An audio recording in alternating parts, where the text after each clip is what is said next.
increasing competitiveness, considering those dimensions are talked about, creating new technologies. We need to catch up. We need to increase technology content of manufacturing.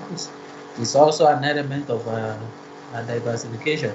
We are going to get new products and put them into the market, increasing the resilience in the force of the global supply chains. This supply chain shock because of the crisis such as what has been caused by COVID will be there. How do we create solutions for such issues? And it is a key element of economic growth and development, creating new ideas. As I conclude, what will be the key prerequisites? We need supportive institutional framework. I don't have time to discuss that in detail, but we need um, collaboration, a framework that allows the academia, policy, institutions such as KIRD and the like to collaborate and create solutions that are addressing industry needs. Skill sets. We have relevant academic programs. Yesterday I got some list of some of the people who apply for work permits, some of the skills that they require. We need that. We also need funding. I know the private sector we don't have not carried out a study on the budget they put into R&D, but I know the government and other partnership can bridge that gap. Research in universities most of the time is hypothetical, but we can have gears for resolving challenges facing industry. The masters, this is PhD, they can tackle a specific issue facing a very specific industry, maybe in the metal sector, in food and beverage. We also need to have closer interactions with industry, academia. We don't have that.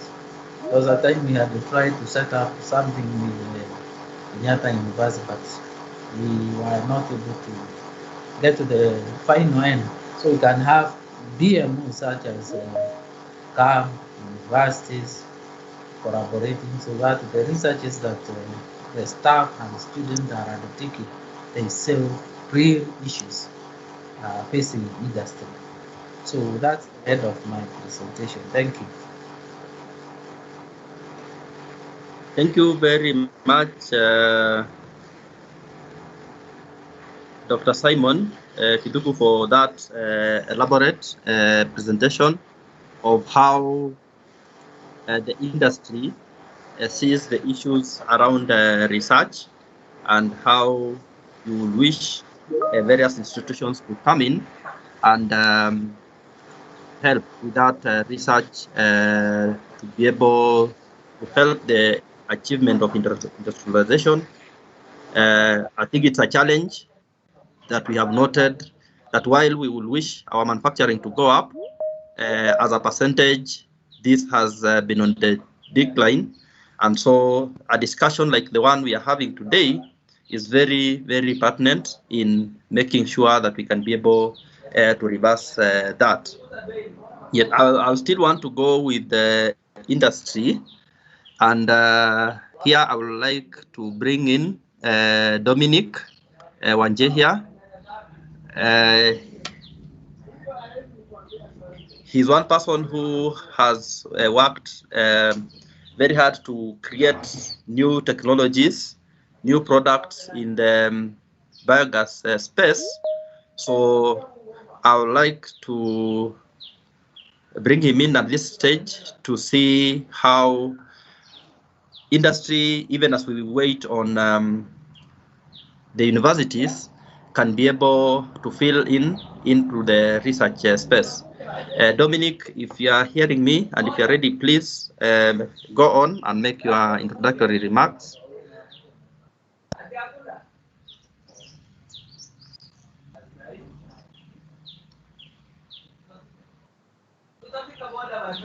Dominic.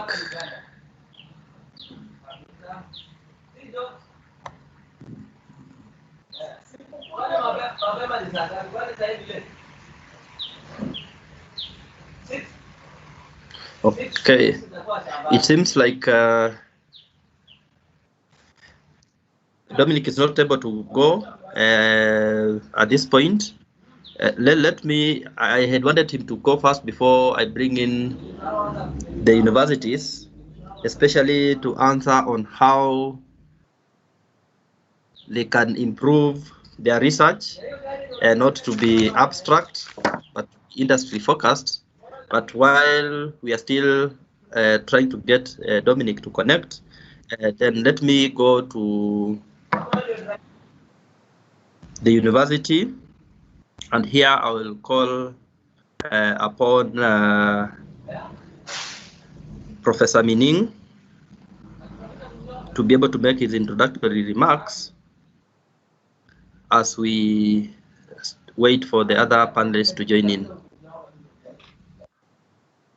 Thank you very much, Mr. Hannes Mwongo, the moderator. I hope you can hear me. Yes, we can hear you well, Prof. Go on. Okay. You have something to share, or? Yeah, I had ICT support can put my presentation. They can share. Okay, that's okay. If not, I can talk. Yeah. Okay, you can go on as they try to put it on. So the mandate of the universities is really threefold: training, teaching, research, and offering community consultation service. So if you look at the vision of Moi University, our vision is to nurture innovation, and so to that end, at Moi University, in the directorate, I am, sorry, I didn't say who I am. I am the director of research at Moi University, as had been introduced, and also the professor of immunology. And in that directorate of research, we have a technology transfer unit where we were one of the universities that benefited from a secondment of a trained patent examiner almost in the early 2000s. So currently at Moi University, we have instruments for managing the IP issues in the university. We begin with the intellectual property policy that has been approved. We also use the national and international legal instruments. We also have agreements in form of MOUs. We also develop confidentiality development participation. We also have material transfer protocols, and of course, prior informed consent. We utilize licenses, exclusive and non-exclusive, and also the research field notebooks. In our IP policy, we have embedded instruments that there is equity in benefit sharing of all stakeholders in the exploitation of the research resulting in products. So the technology transfer office manages IP, as I've said, and has further developed instruments. We also assemble a team that usually does the IP negotiation with the teams. So we have a number of collaborative research that has been conducted. Moi University with Ampert University in the US, supported by Melinda Bill Gates and others, have extensive research which has informed protocol issues on management of health at the Ministry of Health. We also had a project funded by, as an example, BioAn, CEDA, which was funded by CEDA, and that was across the countries of East Africa in Kenya, Ethiopia, Tanzania, and Uganda. And of course, we now have the World Bank project that you can go on to go on, yes. So, yes, you stop there. So we have, of course, the resources at Moi University will be the personnel that conduct research, the administration, we have the equipments, and of course the funding that comes with them. Next. Yeah, you can move to the next one. So you can also move to the next one. I think I discussed that before it came in. These are the examples of the collaborative research that we have had at Moi University. I think I had reached the BioAn. We have had, currently we have the World Bank project involving several universities in East and Central Africa. And we were one of those that competed and managed to win a grant to set up an incubation center where intellectual property issues are crucial. Currently, we also have the Solar Lakes project funded by the Global Environmental Fund. And you remember, this was one of the controversies where we in Kenya lose products to people who come in as tourists, religious pastors.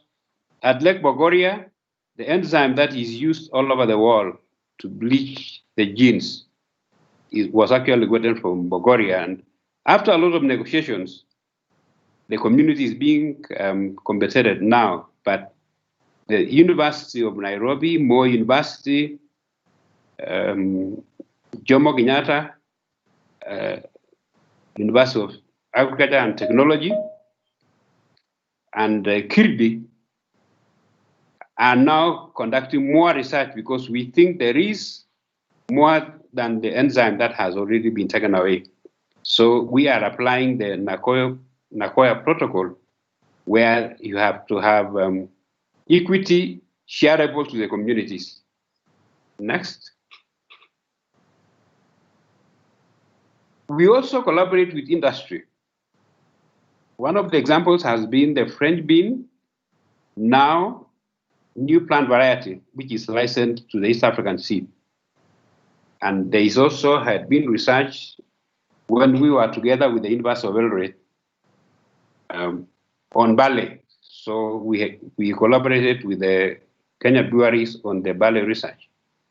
Next.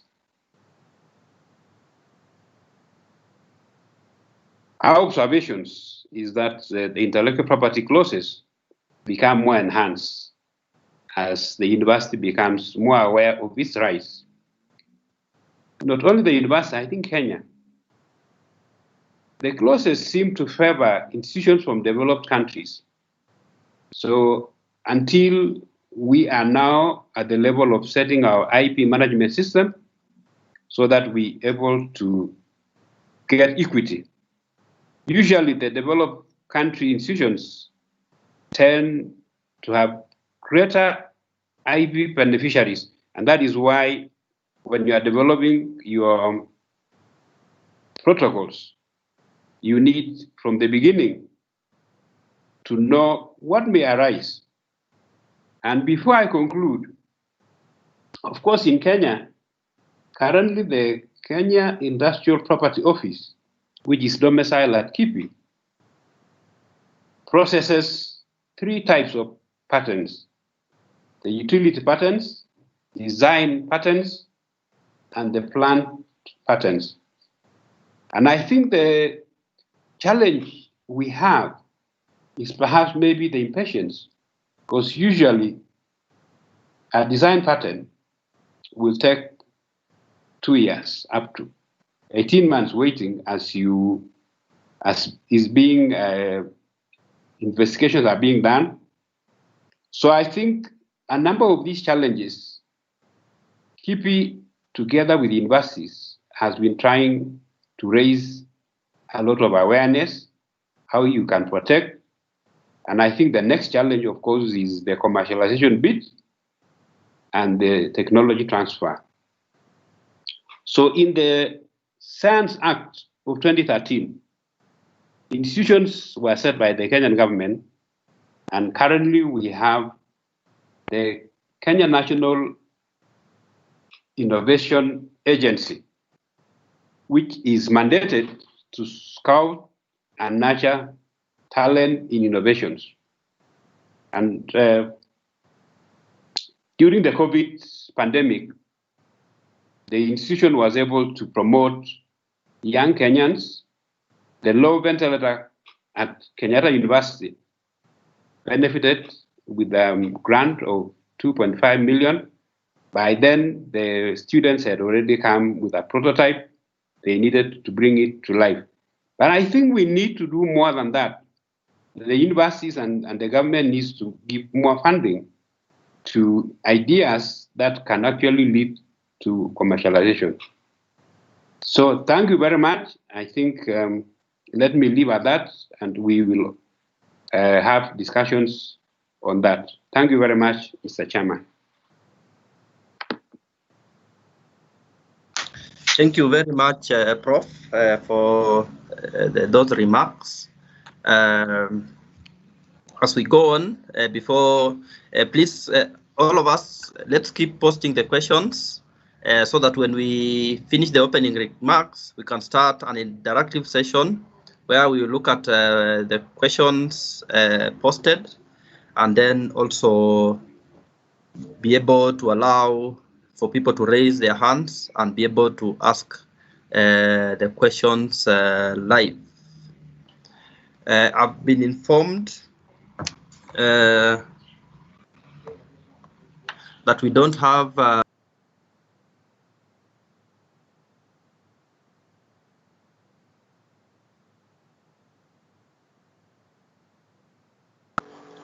Hannes, you are on mute. You have muted yourself.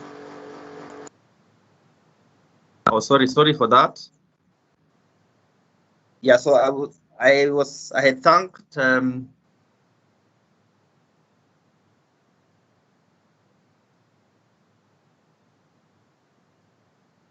You have muted you again. You have muted yourself again.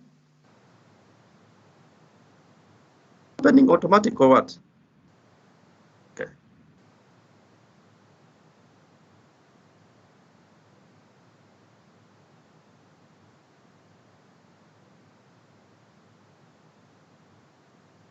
You are on mute, eh? I think that, I don't know why that is going on mute automatically, yeah?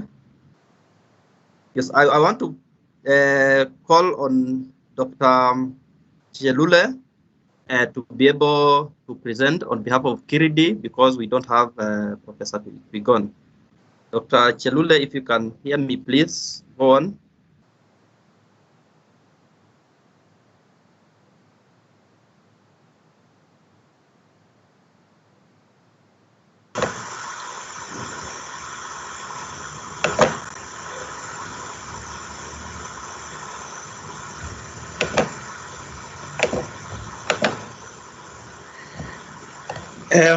Chairman, thank you. I know I was meant to be a moderator, but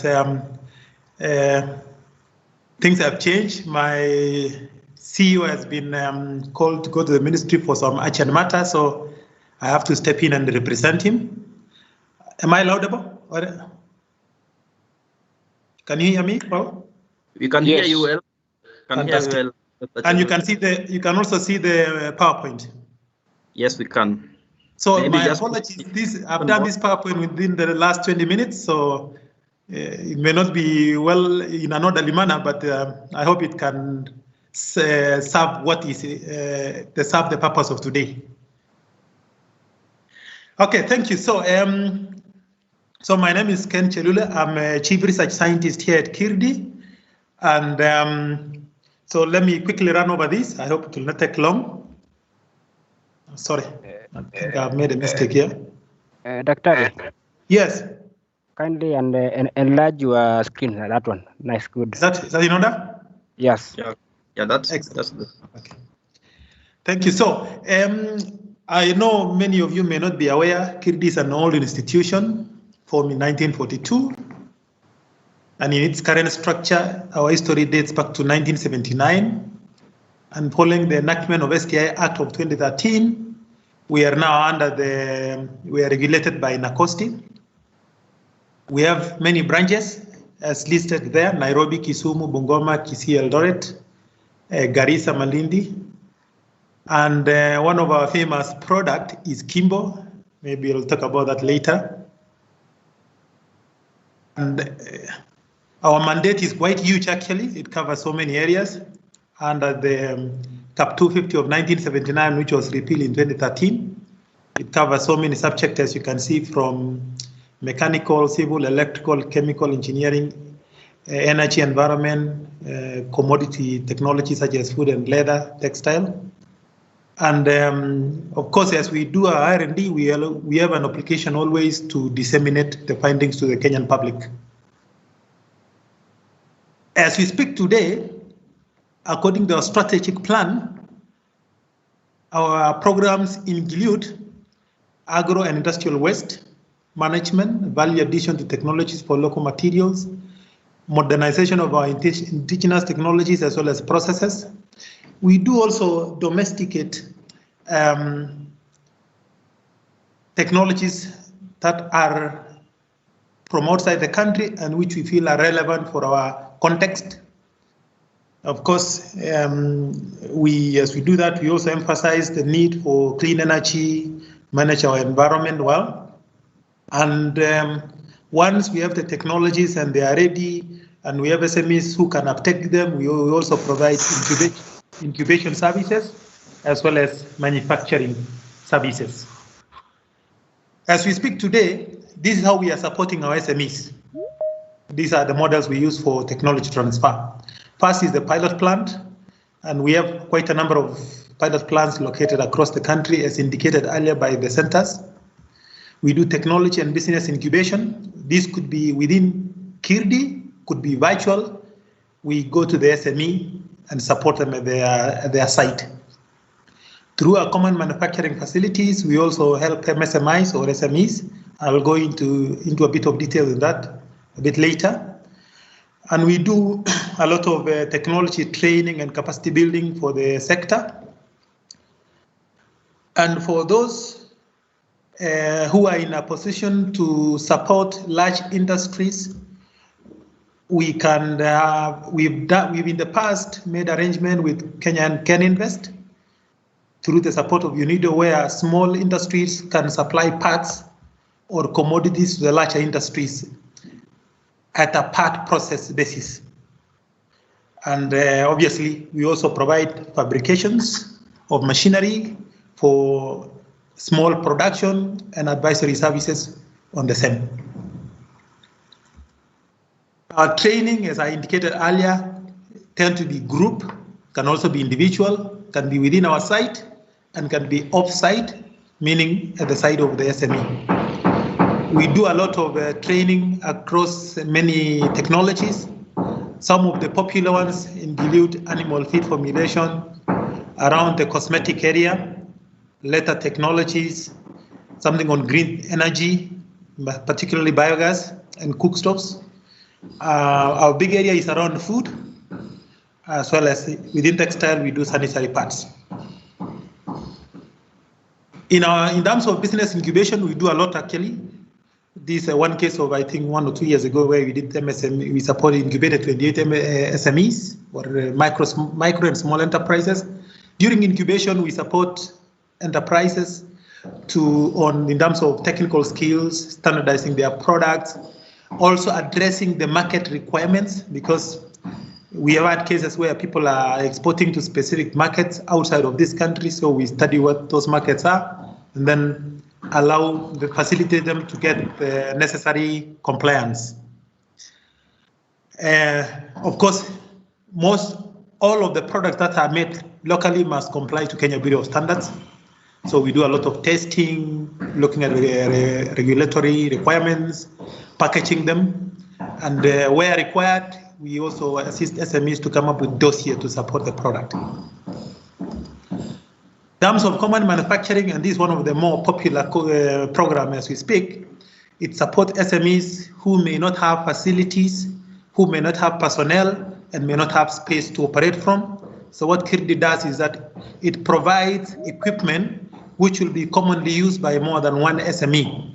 So that what we expect of them is they will share the facilities, access the skills, and they sign a contract on that basis.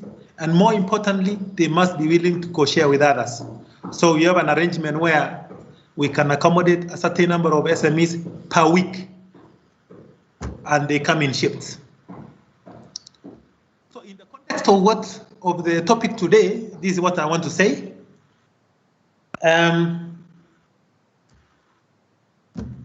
There are plenty of opportunities, and at PTRE we've experienced this. There's always been this cry to make our curriculum both at the tertiary level relevant to the industry. So I see a lot of opportunities in which there is need for industry, academia, and research organizations such as ourselves to come together and develop curriculum. I know it's nowadays a requirement, but I think there has to be more of this. We've done a number of such in recent years. For example, the development of the first leather curriculum, which was adopted by the Dedan Kimathi University, was largely done through, we are the one who facilitated. And then industry is always changing, technology is always changing.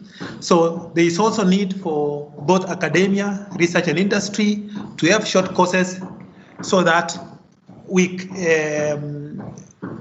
can provide technologies on a continuous basis. The technology upgrade, skills upgrade on a continuous basis. And since we have most of our professionals nowadays operate on a CBD mode, meaning that people are required to show that they are improving their attending courses, then these are an opportunity for that. And this could also be a revenue earner for such institutions, such as the research institution as well as universities. Something that I must applaud PTRE is on exchange and extension program. At least as PTRE and more university, we've had a few exchanges, which I think has been very good for us. We also need to extend this to the industry. I know industry sometimes can be very protective of their technologies, but I'm sure there can be a way in which those technologies can be protected and we still benefit the country by sharing. Another sector that is very important is the sharing of infrastructure. As recently as 3 years ago, Strathmore University, for example, approached us with a view to start an engineering course. They are still on course, and they were going to set up the engineering course on the basis that PTRE will be providing the PTRE workshops and equipment for their learning. This is something that should be encouraged, and we should do the same, because sometimes we are forced to seek partnership outside of the country and outside of the region, yet we may have facilities within that are lying idle that could be shared. So if we could have a platform in which maybe we get to know who has what and to be used for what, it will make it easy for sharing of information. So database of the same could be handy. Regular workshops such as these are very important, but it can be even better if there was a way in which industry, academia, and research organization would be collecting data on specific indicators or technologies with a view to create necessary information which can then be shared through a platform. And even if it means at a small fee, I think that will be handy. We've seen industries struggle. For example, Professor Mining has just mentioned about KIPI. quite often I receive a number of requests from the industry asking us how we could assist with patenting. And a few of them sometimes are not aware that there is an institution actually set up with the mandate of doing the same. So this sharing and having workshop like this would help. The other bit that is more that needs to happen, and there are plenty of opportunities for this as a country, are joint research proposals. Yes, between research institutions and universities, it's happening. We need to extend the same to the industry. And on the issue of research funding within the country, we have an organization by the name National Research Fund, which has been set up, where 2% of our GDP will be dedicated to research.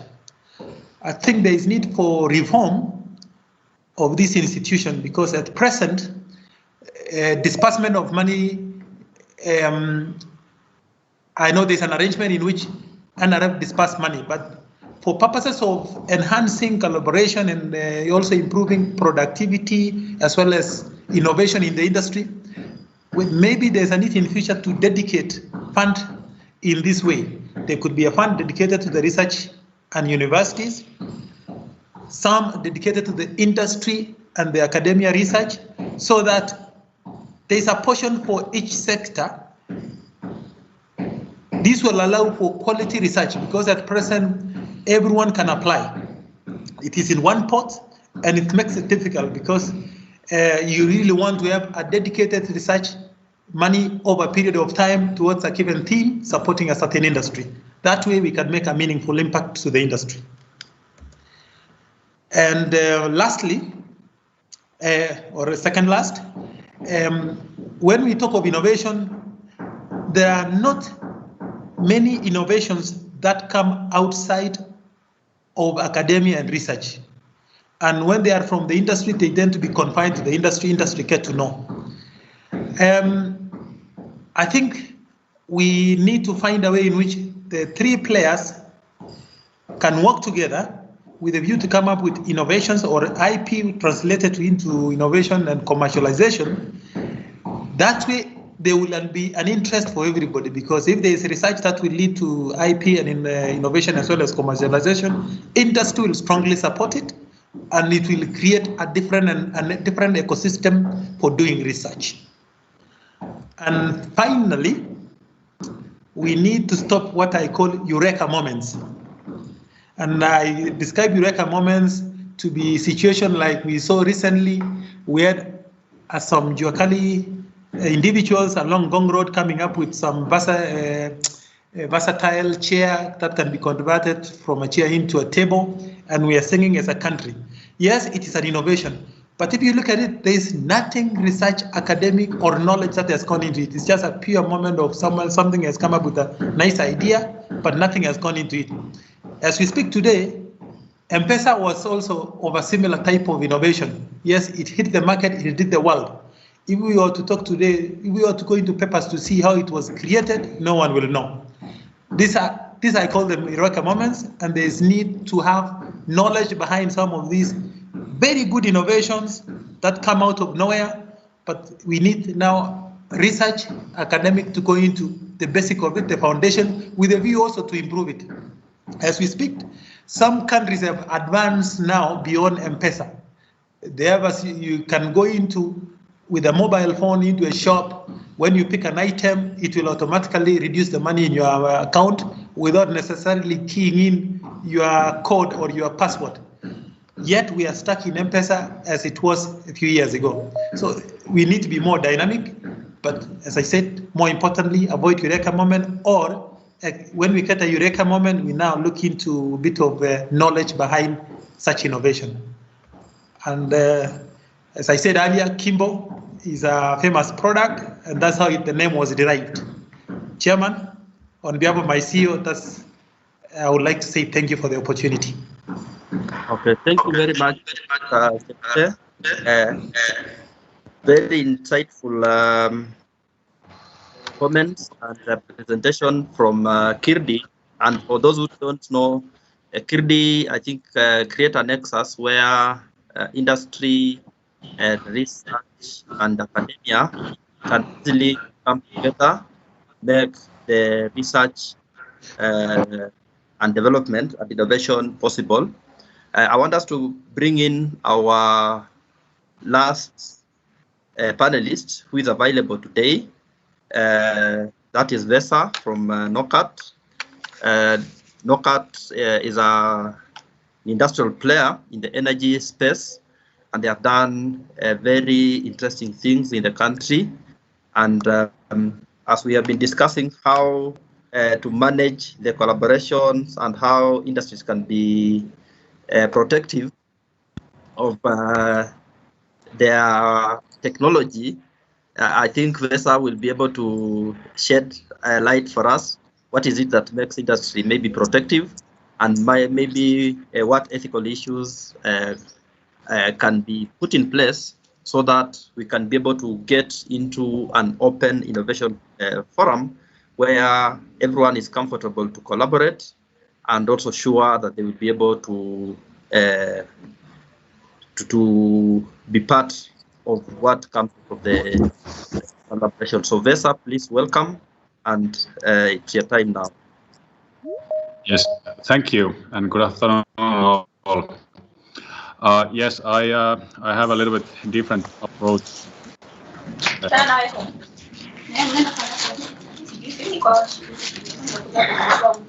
This will help you. Those who are not presenting, let's have the mics on mute so that we can be able to hear the presenter well.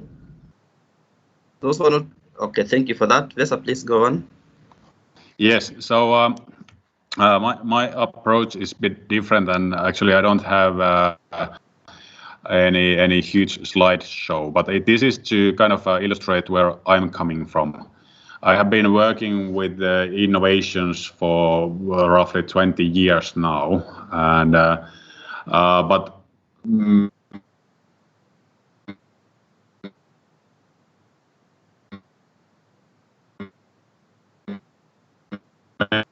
mainly about it's mostly like it's not real research. It's more like we are trying to improve some products, or we are trying to make innovative products. So my background is in renewable energy. And this is the background that the slide I'm using now is that there is an ongoing huge transition from let's say the traditional way of generating power, the electricity, to a new way of doing it, localized power generation, distributed power generation, and instead of fossil fuels, we are using renewables. And this is a fairly new market segment. And if we really want to find new ways of doing we will need innovative products, innovative business.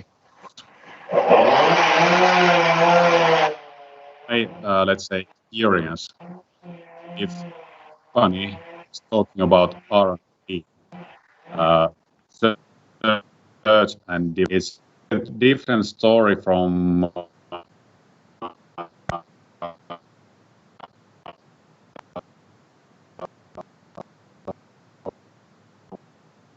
when educating parties saying that we are talking about R&D. So not very often doing any, let's say, research, the actual research. That's more the job for universities. And as we have heard from previous speakers, I think it's very important that we find the way to collaborate between the universities and the actual research and the commercial side of it, meaning the innovations and R&D in the companies. So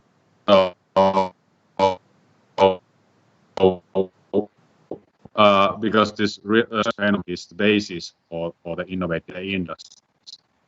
But since the industries and the private companies are aiming for profit, they constantly research, but they are rather quickly trying to get the products that can be sold or services that can be sold. So, like I said, my approach is more this in this commercial side of the innovations.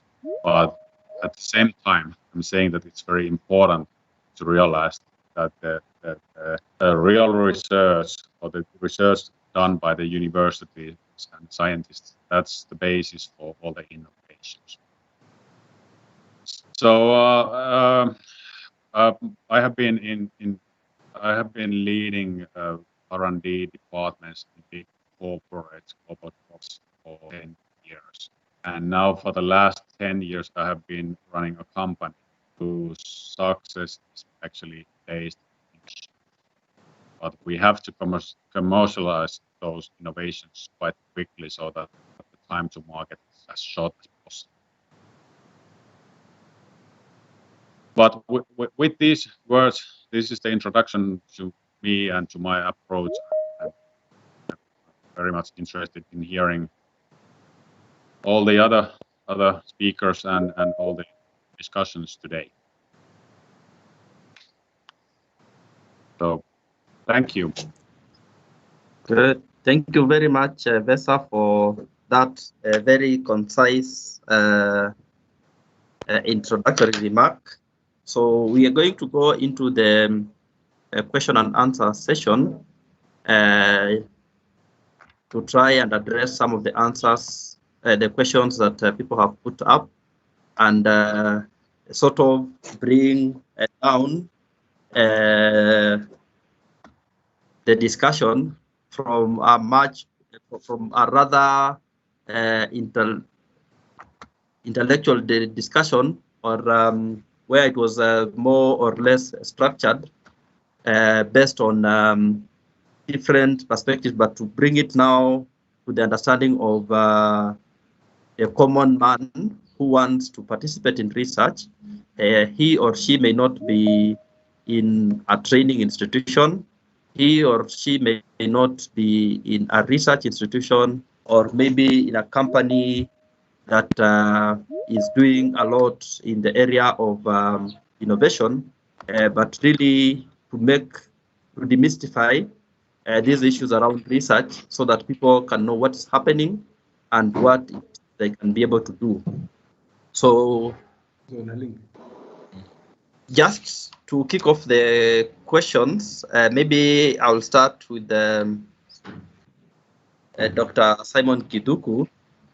From your discussions, you had mentioned the need for a supportive institutional framework. The need for a supportive institutional framework, which I want to postulate will make it possible for the different players to have an easy and common area they can easily be able to plug in, whether they're industry, academia, or research, and be able to participate in the research, development, and innovation agenda. Please just elaborate maybe what is the state of this supportive institutional framework in the country, and maybe what could be the areas that can be enhanced, not only by government, but by players or participants on this group from the various forums. What is it that we can be able to do in our small ways to create a supportive framework, and maybe then at a global level, what is it that universities or maybe government institutions can be able to do to create such a framework? Simon, please. Thank you, Bona Moderator. Let me say that the question of institution is something I have analyzed critically in this nation. I just want to mention something, institutions generally. There was a study by Robinson and Asamoglu and 2014 study by 3 others that 75% of the differences that you see between poor and rich countries can be accounted for by institutional quality. So if we solve 75%, if we address the institution, the question of institutions generally, and we fix that, we'll have solved 75% of the development challenge that Kenya and other developing countries face. Having said that, because it's a very broad topic, in terms of collaborative institutional framework, what I think we can have is that we have the policy aspect of it. We have the Ministry of Education, and you know because we need a relevant academic programs, which are pure academic, and then you realize we have technical institutions. The TVET are very, very important, because some of the people who are coming through in Kenya to support manufacturers, what they possess is the technical education. So we need the Ministry of Education representing the national government. We need other institutions such as KIRDI.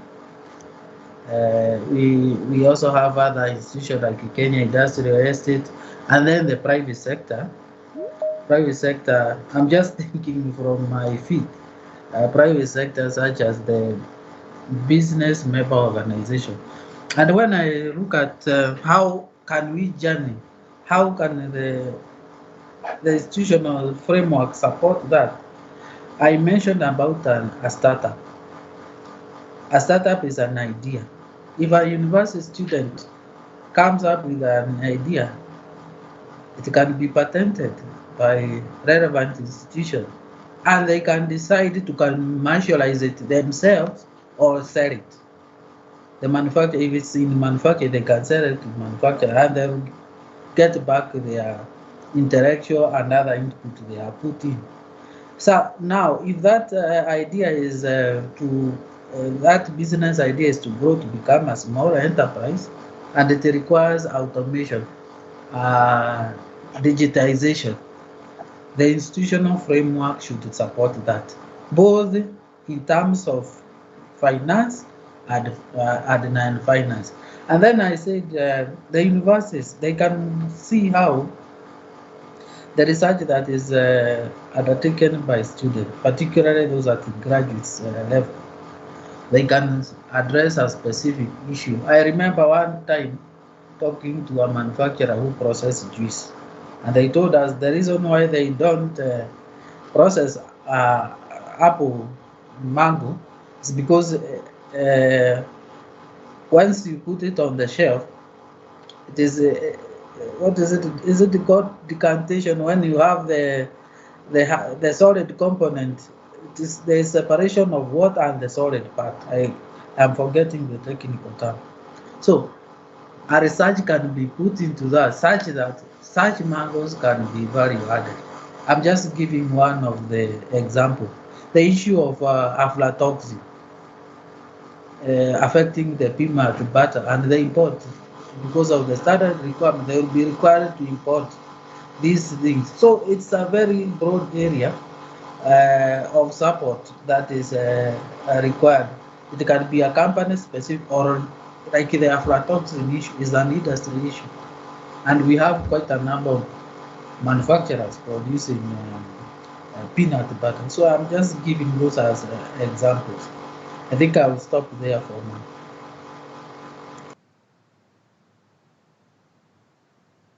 Thank you very much for that elaboration. Now, in all this, you'll find for different players, especially industry, one of the interests they will have in a research project is to get benefit out of it, and most of the time will be financial benefit, and that goes to the area of intellectual properties. And maybe as a country, this maybe can be taken by Professor Mining. As a country, what are the challenges that have been witnessed in the pursuit of intellectual properties in the country? It can also be, I know Dr. Chelule can also talk about this from KIRDI. What are the challenges that we have as a country in getting our patents through? And maybe just an illustration, Moi University, how many patents does it have, just roughly, not going into the details, and maybe what portion of the patents are exclusively owned by Moi University, and maybe those that are jointly owned by, say, other independent players. Professor Mining. Thank you very much. I think the question you have asked is topical. And I think when I was giving my presentation, one of the challenges we have, of course, is very low awareness of how IPs are generated, protected. So one of the challenges that the laws are very good that have been enacted in the country. But when it comes to how you draft a negotiation, non-disclosure agreements, we have had what we call many near misses. The students or the staff get a product, but by the time you begin to draft, negotiate, many of the people give up on the way. And I think the issue is usually that valley of death. The idea is nice, but you need to agree on how to produce a prototype. The examples that I gave for Moi University is that I think for the Bale one, so in my office, I've seen about 12 patents that have been filed. And I think out of that, 8 were successful over a long period. That is maybe between the year 1997 to 2017. But overall, the universities will produce very few patents. In 2018, we had, on all the public universities in Kenya, there were 42 patents, 2 from the private universities. And the challenge we have also is the long waits that we have, yet people in industry can actually begin with a product, and by 2 years, they already have a patent. And because of the financial arrangements they have and the kind of prototypes that they produce, it is easier for an investor to see that this product, if I put in some money and actually commercialize it. So part of what I said was the challenge in the universities is how to get now back the revenue that you are going to use in making the prototypes.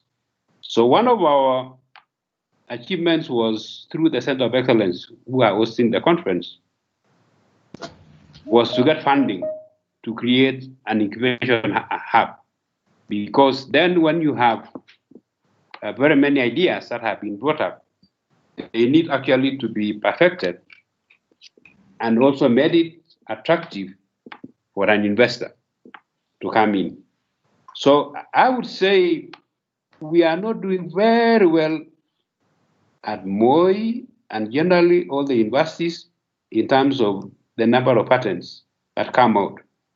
Kenya was ranked among the 8 countries globally who produce between 99 and 1,000 patents. And I think when Kenya does about 250 something in a year, the university's contribution there is very small.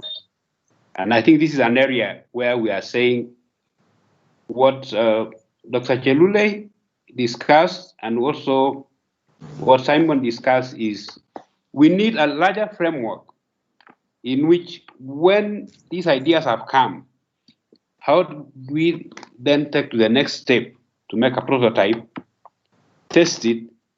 By then, somebody who is interested actually feels this is something that is worth my money being in it. Thank you very much. Thank you very much, Prof. I think I will also invite maybe reactions from Vesa and Dr. Chelule on the issue of patents and benefits thereof.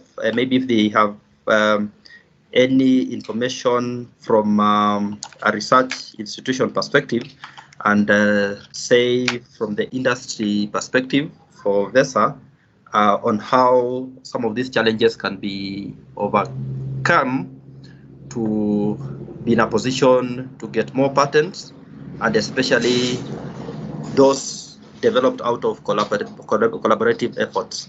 We can start with Dr. Chelule and then we go to Vesa for a reaction on issues of patents.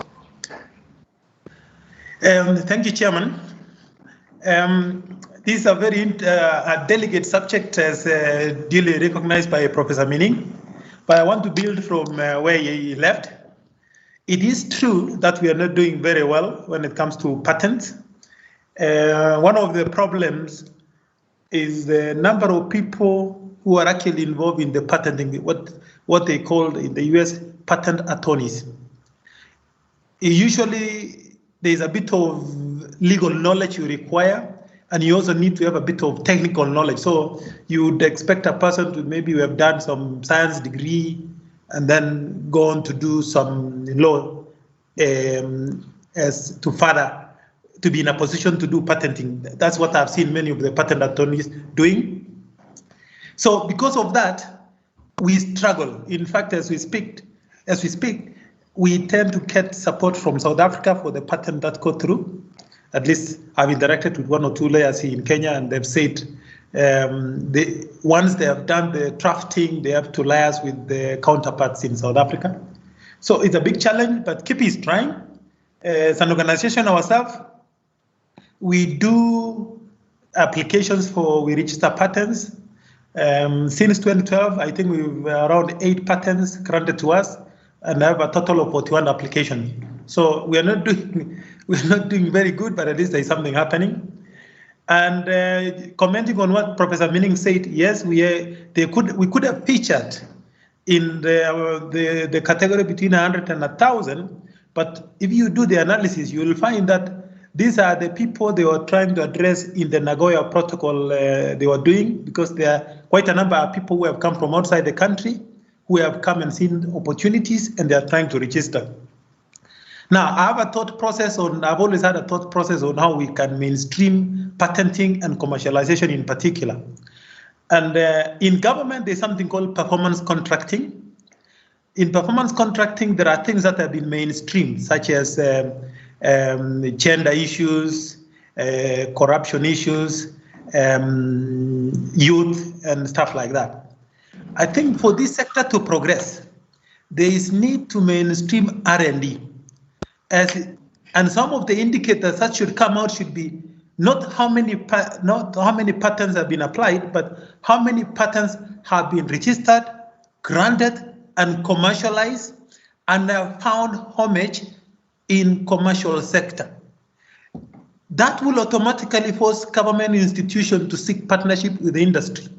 When there is partnership with the industry and you are doing registering patent together, they will always uptake because they've been part of the process, and those patents would have come out of the need to address their problems. So I find that to be a shortcut to mainstreaming R&D both within government and private sector. That's my take, Chairman.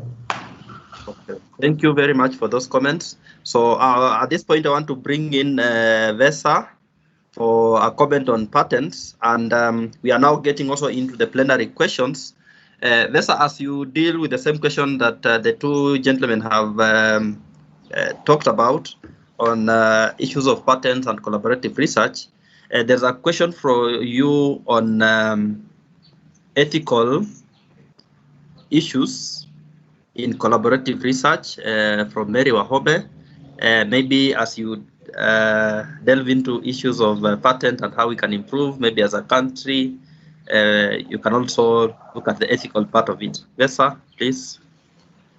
Yes. Now, one interesting question is, because I must admit, I don't know much about applying for patent in Kenya, how it is done, and what are the costs and so on. But now I'm talking about from a Finnish perspective.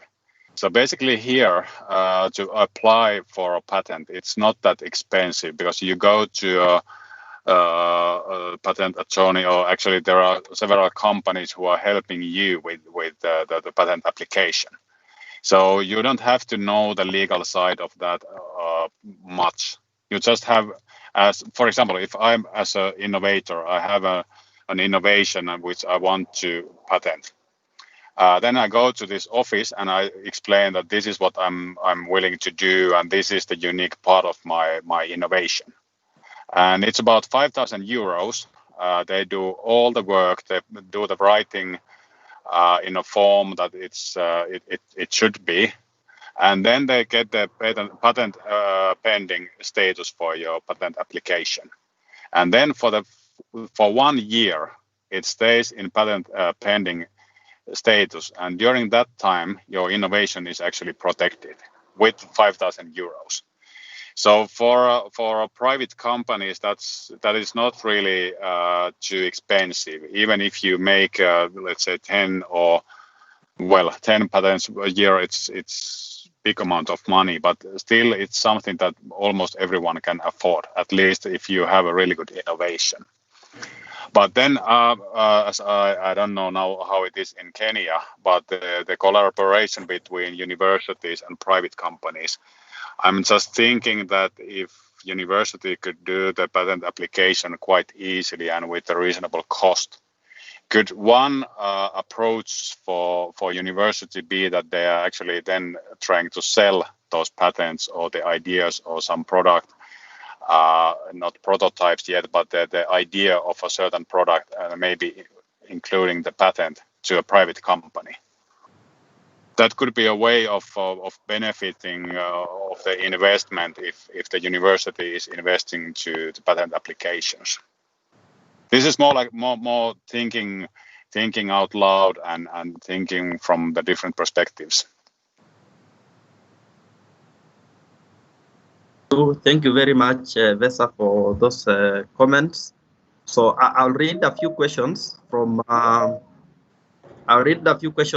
the chat, and then we can also take maybe 1 or 2 questions with people raising their hands, maybe their follow-up from the people who posted. So there's a question from Eric Minda.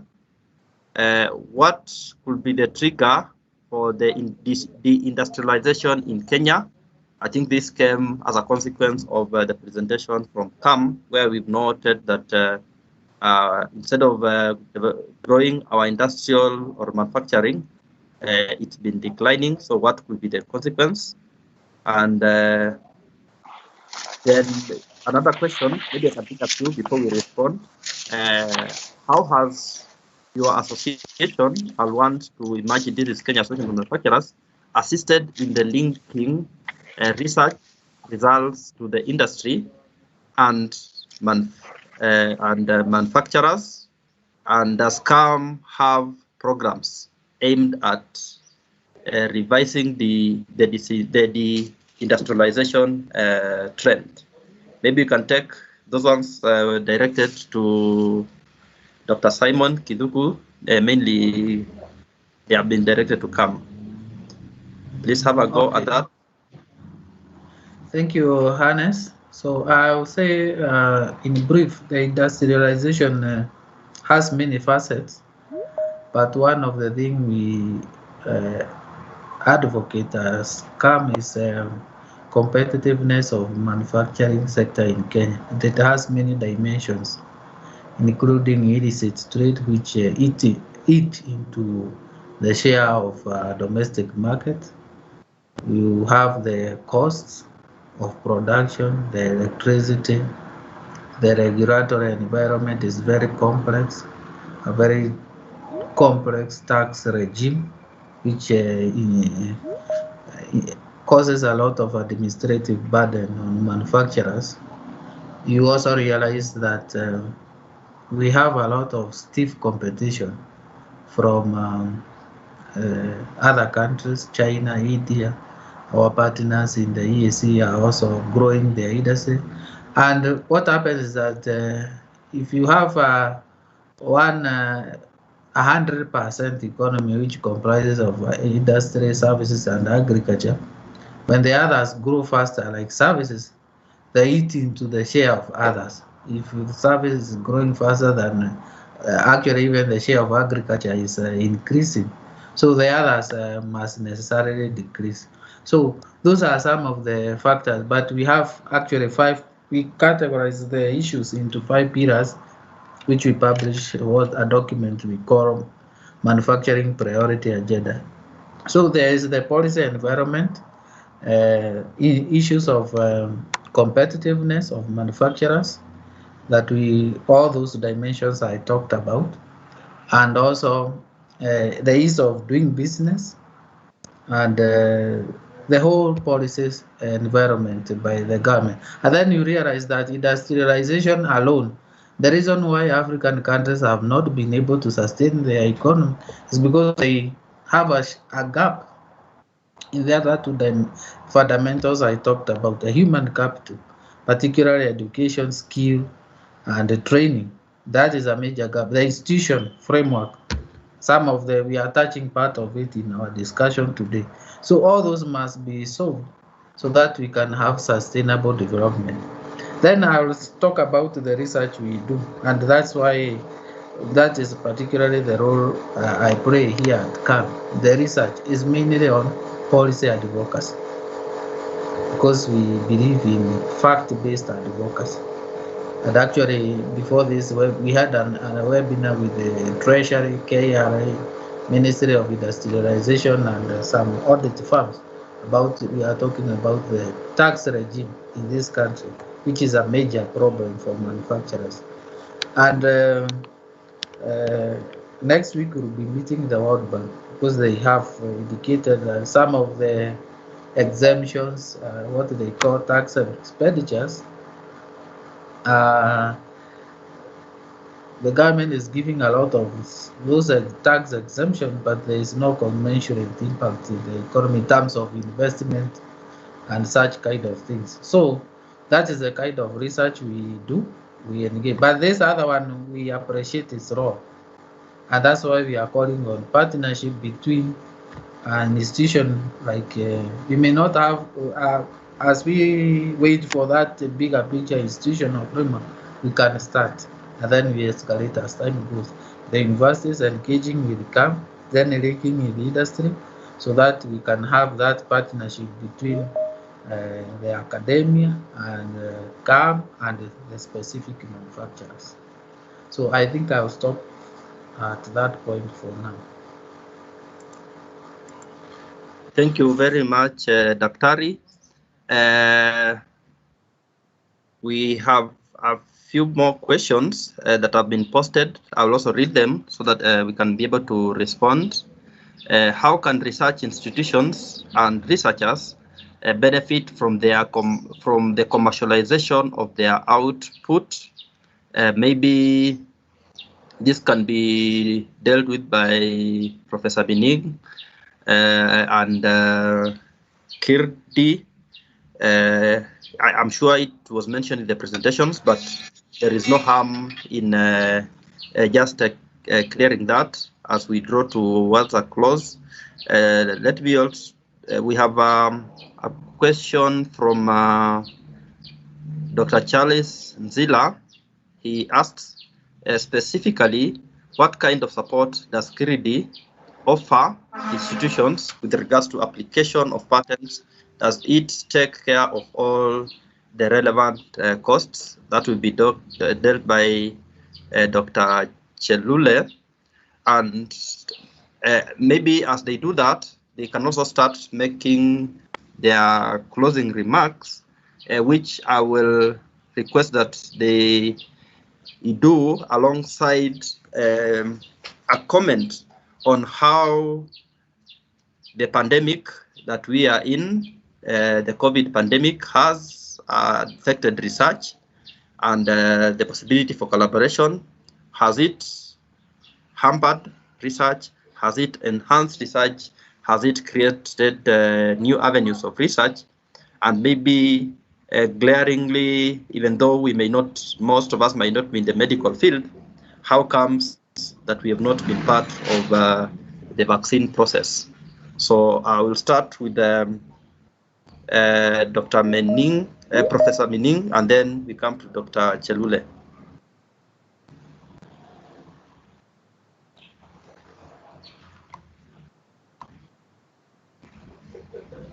Professor Mening, please make sure your mic is unmute.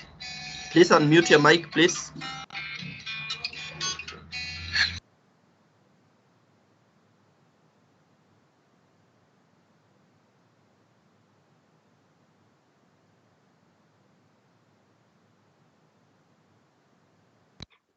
Sorry, Chairman.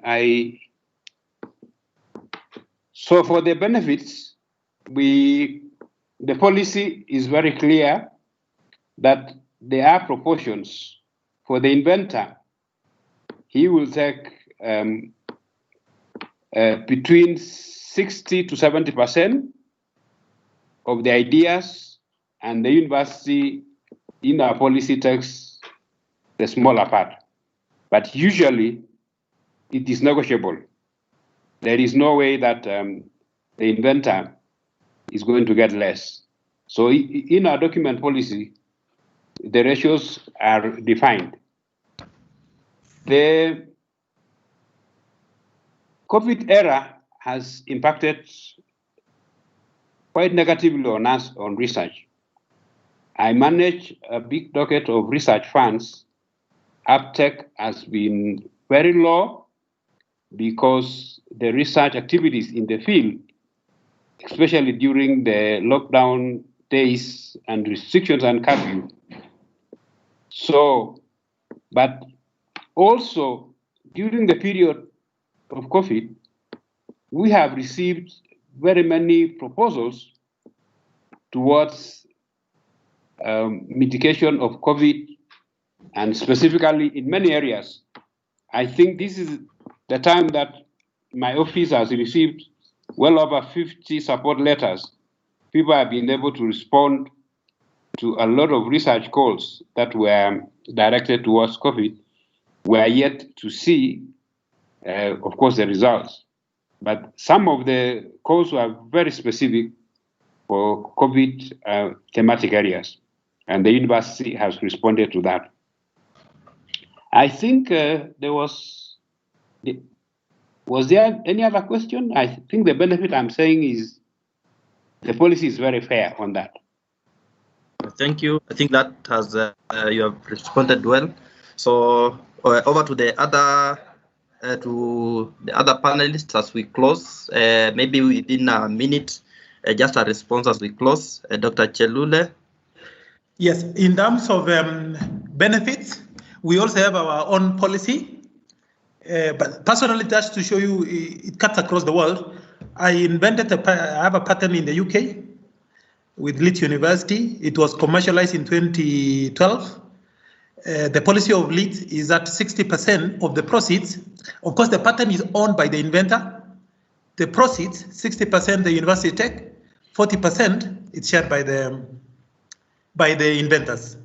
At KIRDI, I think we've adopted nearly the same model where the institution takes the larger share. I think it's opposite of Moi University, and then the 40% will be shared according to the contribution of the inventors, because sometimes they can be more than one.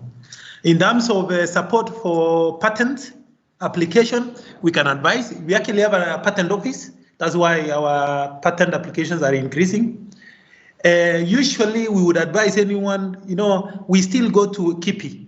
So you can come through us, but I think the shortcut would be to go straight to KIPI, and they are very supportive actually on how to apply for patent.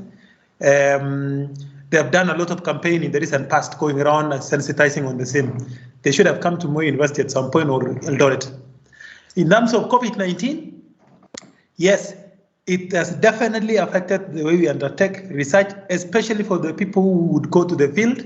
It means those opportunities to go to the field are no longer available or limited. But on the other hand, we've had unprecedented opportunities as an institution for this. In fact, myself, we have been involved a lot in it.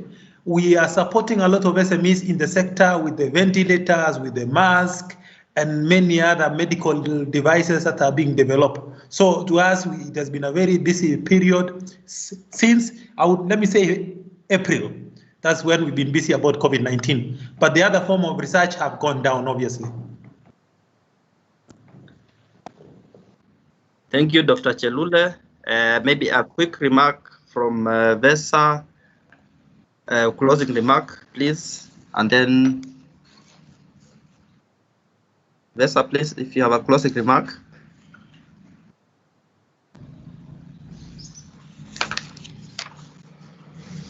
I seem not to be able to reach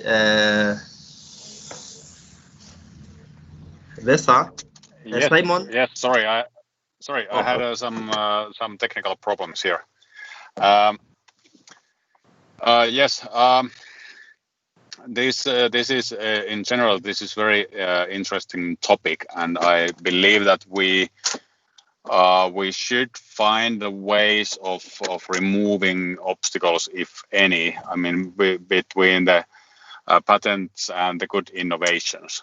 And also there should be a way of collaboration for the institutions or universities and the private companies, how they can do innovations together, how to apply for patents and then share the profits and results so that it's right for everyone, so that not the company takes all the profits, or not so that the inventor leaves without nothing and somebody else is gathering all the profits and the money. But how to do this, it requires some discussion and planning and real cooperation between the companies and other institutions.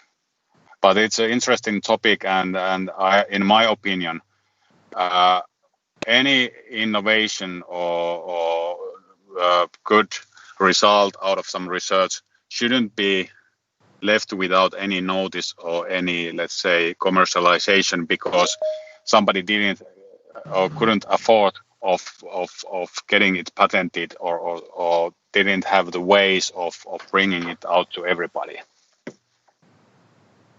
Thank you. Thank you very much for the comment. So 30 seconds for Dr. Simon.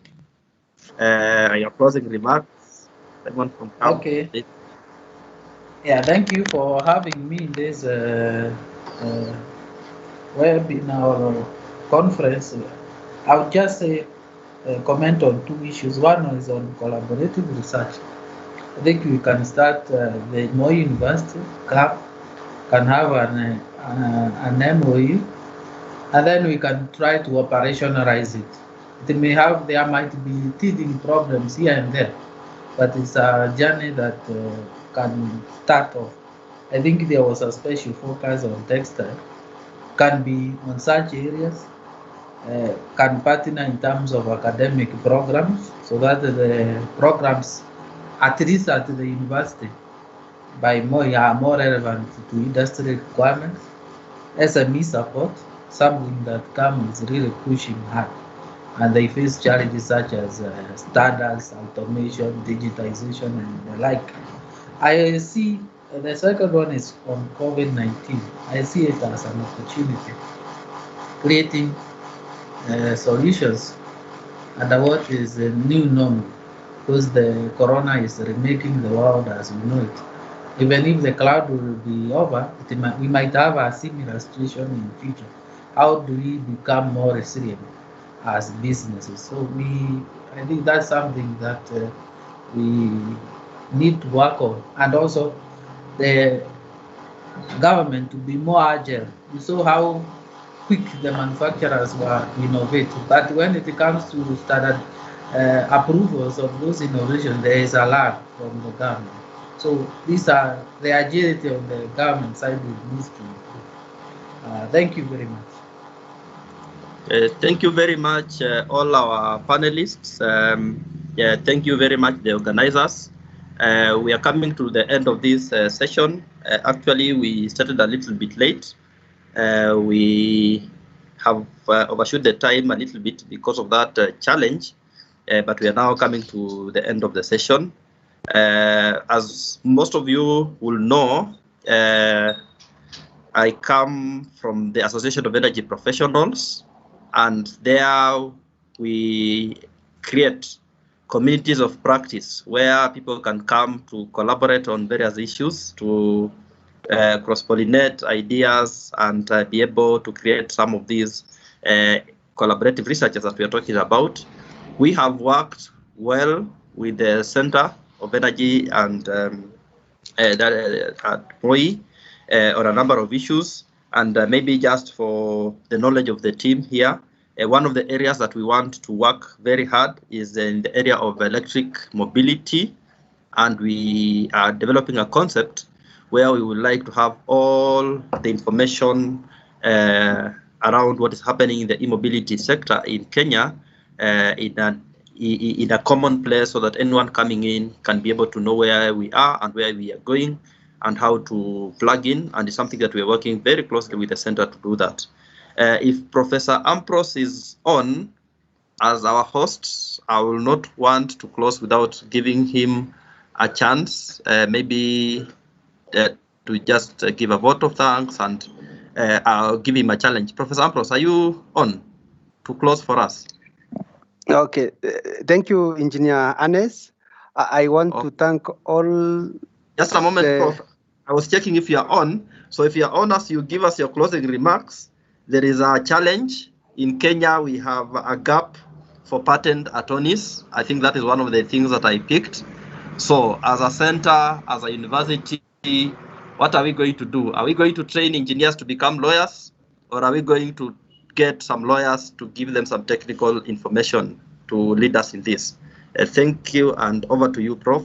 Your comments as you close. Yeah, thank you, Engineer Anes, for the great moderation of this session. I want to thank all the partners for finding time and sacrificing to be able to join us in this session. We have been given a challenge, and I want to say that we will coordinate amongst ourselves so that we are able to address the task that we have been given. And I'm always optimistic that we will always find solution for whatever has been proposed to us. The responsibility to advance research in this country of ours depends in us and the partners that we have.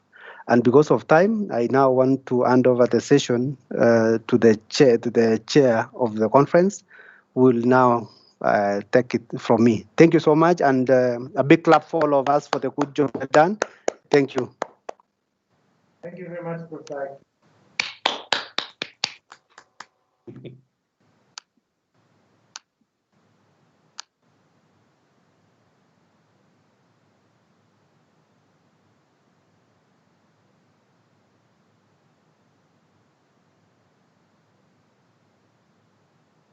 I think you're muted.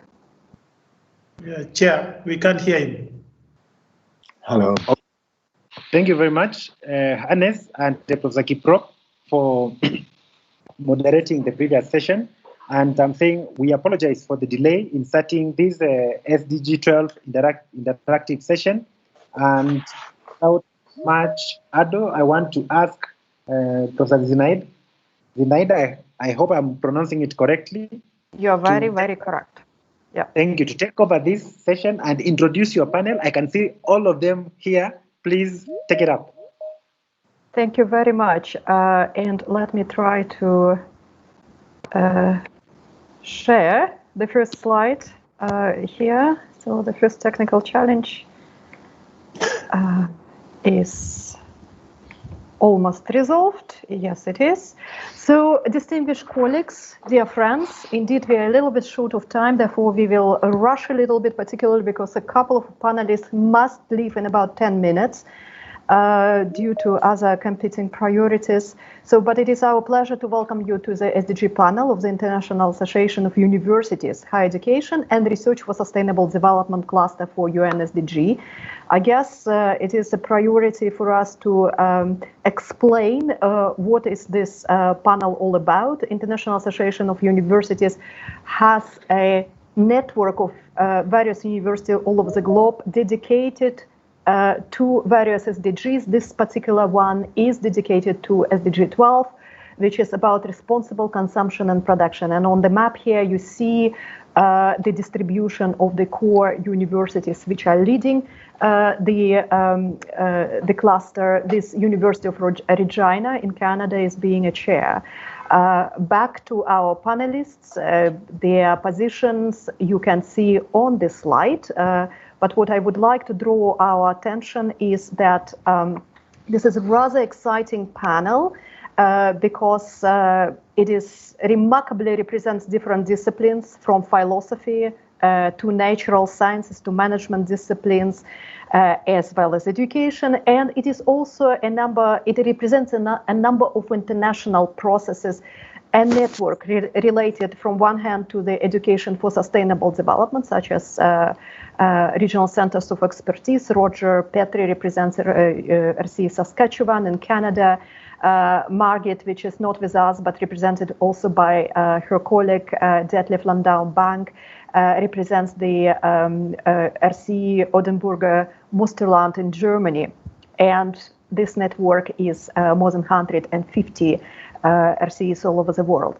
It is also, this panel is also representing the global sustainable consumption and production force, particularly the 10-year framework of program for sustainable production and consumption.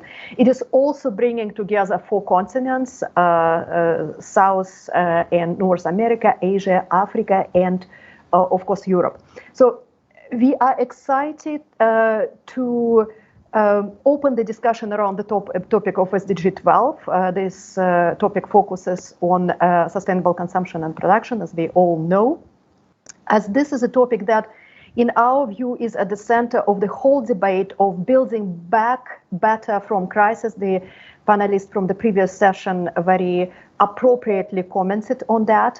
And it is about resources, it is about relations of people to these resources, and it is about innovations, about relations of people and resources, innovations that help to improve livelihood of people as well.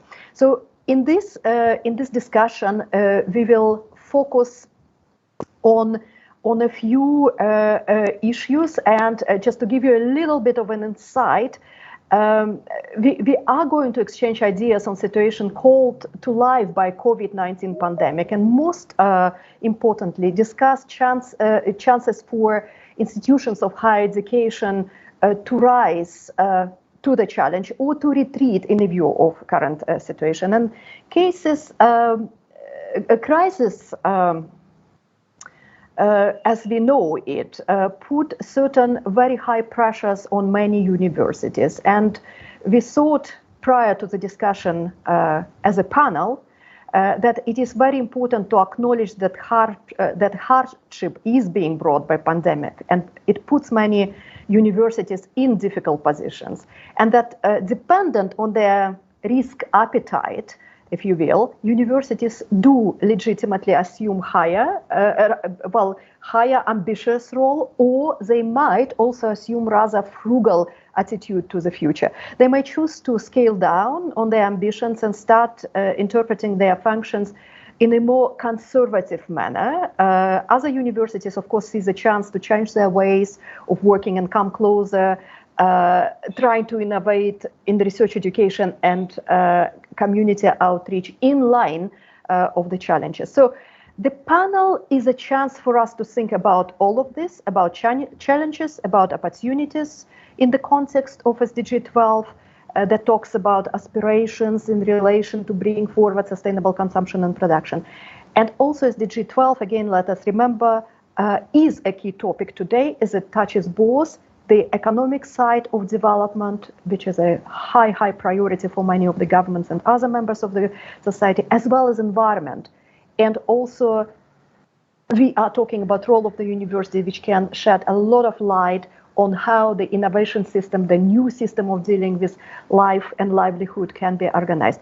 We will start today with a question of the risks and opportunities in shorter and longer terms for the higher educations, and the question whether implications would be more positive or negative if the universities select more conservative attitude towards scholarship, focusing more on the narrowly defined research and education, or really go out and try to use it as an opportunity to refine their existence in that new normal. We have four very capable persons with us, and to address this specific questions, may I please ask Detlef Landau-Bank to come forward and share your views, please. And with this, before Detlef, you come forward, may I just ask the moderators to or co-moderators to inform me how can I get out of the screen shared mode? Would that do? Oh, I managed. It seems like. Thank you very much. Detlef, please, the floor is yours.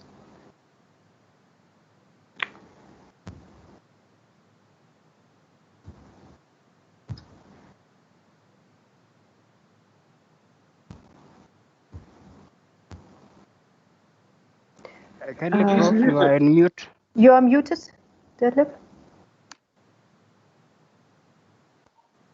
Okay. Do you hear me now? Yes, we do. Fine. Yes. Okay. So by choosing me as a start for the panel, you choose first the skeptical view on the COVID-19 crisis and consequences on university, and I think that we all can agree that that universities are producers and consumers at the same time, and I will focus on the role of producers, and I ask myself, what are the products universities develop? And this first are universities are service providers in the area of research and teaching. And for the start, I will look upon teaching. Against the background of COVID-19 and the pandemic, it is not just about changing the teaching towards virtual teaching and learning. We should also take in account that educational inequalities occurs, that we have to support students who come from socially precarious life situation. And this shift towards virtual teaching not only means an opportunity, but can also make access to education more difficult, because these students do not have the necessary resources. The content of teaching must also change in order to take students seriously with their perspectives, with their needs, wishes, and what they think it's in this crisis really important to learn and to achieve. Let me give for this an example. We had this very sharp lockdown in the beginning of the pandemic in Germany in the first 3 months, and now we are thinking about withdrawing the lockdown measurements.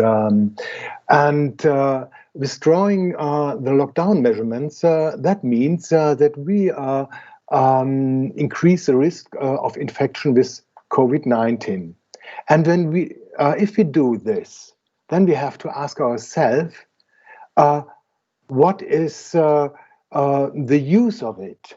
What is it what we gain? And what do you think in our university is considered first?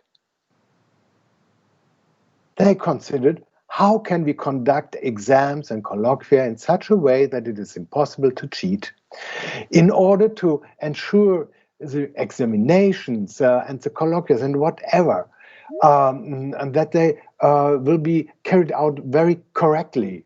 Face-to-face examinations were offered. So in this case, the university decided that for this purpose, the university decided that students should squeeze into overcrowded trains and buses, and what for? To get their grades. And what do you think is what students learn from these decisions?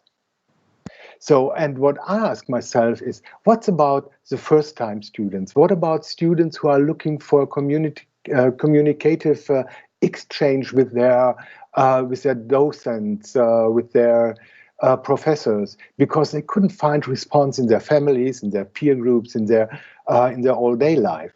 What about students who need direct contact to get orientation, motivation, and feedback for their studies? So I think face-to-face events are extremely important, but not only for science, not for the work in laboratories.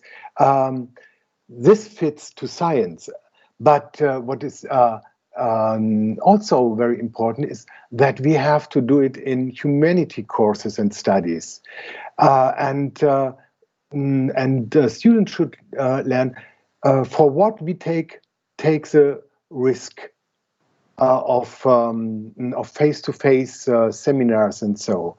And what students learn currently is that we have a two-class science in which the natural science are classified as more important, because there it is possible to have face-to-face seminars and workshops.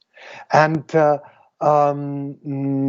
learn that it is very important to have fact-based, data-based, and quantitative research. But science only explains the world. Humanities tries to understand the world. And that's what I think is going a little bit behind. And that's an effect of the corona and the COVID-19 crisis we see.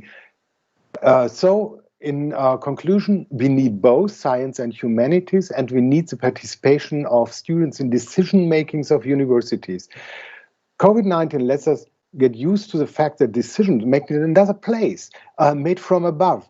And that's, I think, is the negative impact of COVID-19, that students learn it's not that important what we do.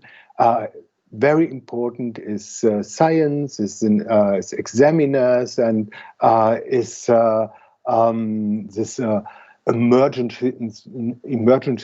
emergency structure, that there is a strong group or a strong man who decided for them. That's it. Thank you very much, Detlef. And indeed, there is a huge risk which universities around the world are currently observing in terms of who makes decision at the level university or within the higher education system.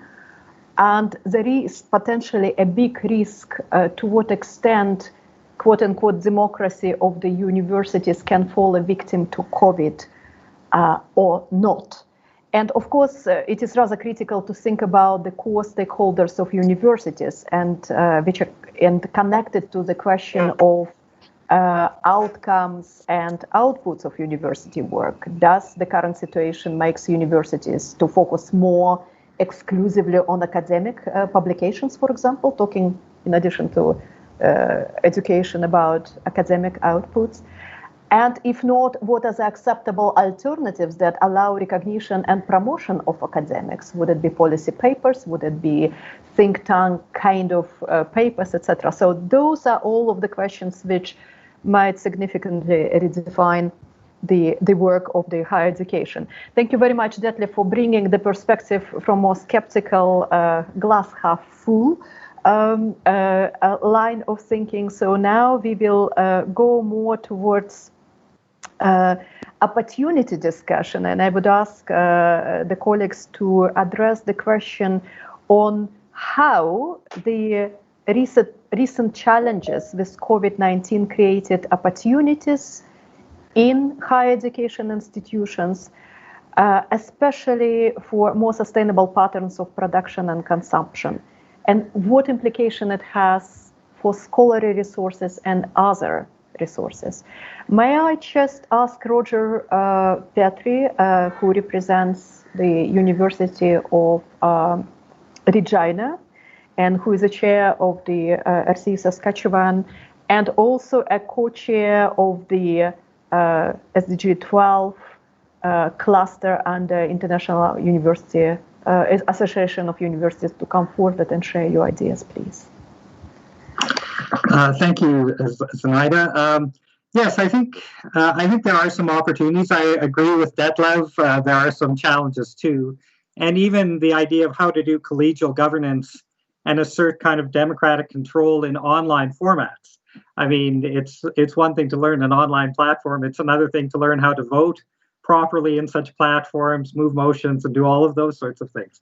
But to look at the glass half full side of things, one of the opportunities, I think, with what has happened with COVID is the opportunity for most faculty now to have to learn how to work in online environments. And what had happened in a lot of universities, that had been sort of hived off as a separate centralized function. And a lot of academic faculties had their professions sort of unbundled. And so by having faculty have to relearn or have to learn collectively how to run online courses, it means that the scholarly livelihood can be reintegrated again, so that you don't just have teachers separate from researchers, separate from people doing community service, but in terms of online work, that's brought back together. So I think that is one opportunity. And one of the things I think faculty have learned in doing that is the value of open access and shared resources. I know at the University of Regina, as we've been planning our fall classes, we've had to move completely into an online environment. And we've realized that we can't rely on proprietary publishers for textbooks and things, that we need to really be using our library resources a lot more fully. Our librarians are really run off their feet as we pull together our own classes. And so I think the idea that we need to control our own mediums, what we work with within-house, within the university campus, is something we've discovered. And that really means looking at shared resources. Another thing I think is, I mean, we're at a philosophical moment, right? All of a sudden, we were put into a space where we had to understand ourselves as universities. What are the processes? With COVID, we had to understand more fully how does a university work and how do we use our campus resources? And so if we end up having more content in online types of formats, that does mean that there may be an opening up of spaces on campus for other purposes. And so if we think about creating living laboratories on campuses where we're very intentional about having hands-on activities where students come together with purpose, because the space matters. And I think that can apply to both the humanities, as Detlev was saying, and it certainly does in philosophy, but a lot of other types of sustainable development work.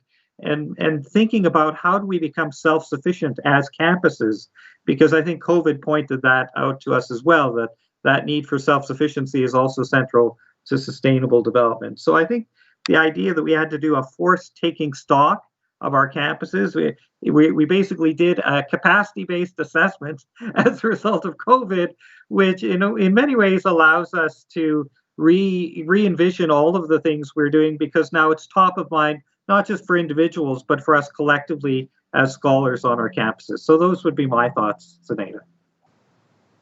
Thank you very much, Roger. And this is probably a good time to introduce three other important people who are supporting us in this conversation and in our connection. And that is Dr. Jacqueline Makatiani, who, by the way, is also writing very nice reflections in the chat, and we invite everybody to share your reflections or pose your questions to each other and to the panelists.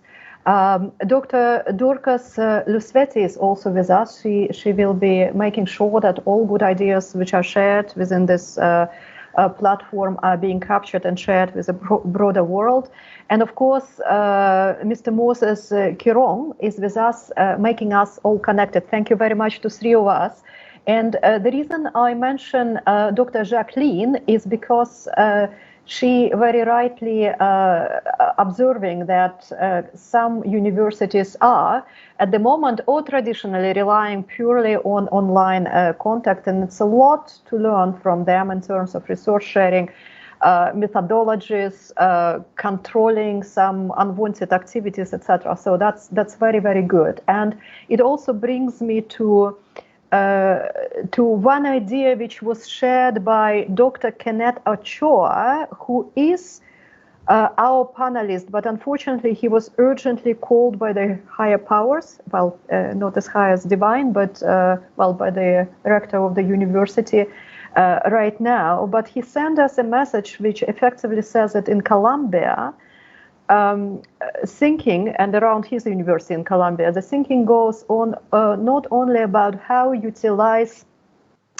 how to reflect online thinking and utilize on the university resources, as Roger, you mentioned, but also what does it mean for increase of the consumption at the level of the household, and what could be done, because of course university home and university community linkages are quite important in the context of sustainable consumption and production and SDG 12, what kind of implication it has for energy consumption, for technology, what does it mean for transportation or lack of thereof. So that becomes in itself an area of innovation and research. And of course, what Kenneth also is mentioning, which I find also very important, I'm looking now at his note, is that he indicates importance at this very stage to revisit the purchasing or procurement policies of the universities and see what kind of role they are playing currently and what could be done to utilize them towards more sustainably consuming and producing universities. So, and Dr. Jacqueline, thank you very much for your observation. It gives us a nice indication on who would be good knowledge partners on the path where we are currently in. Dr. Ross, may I ask you to share with us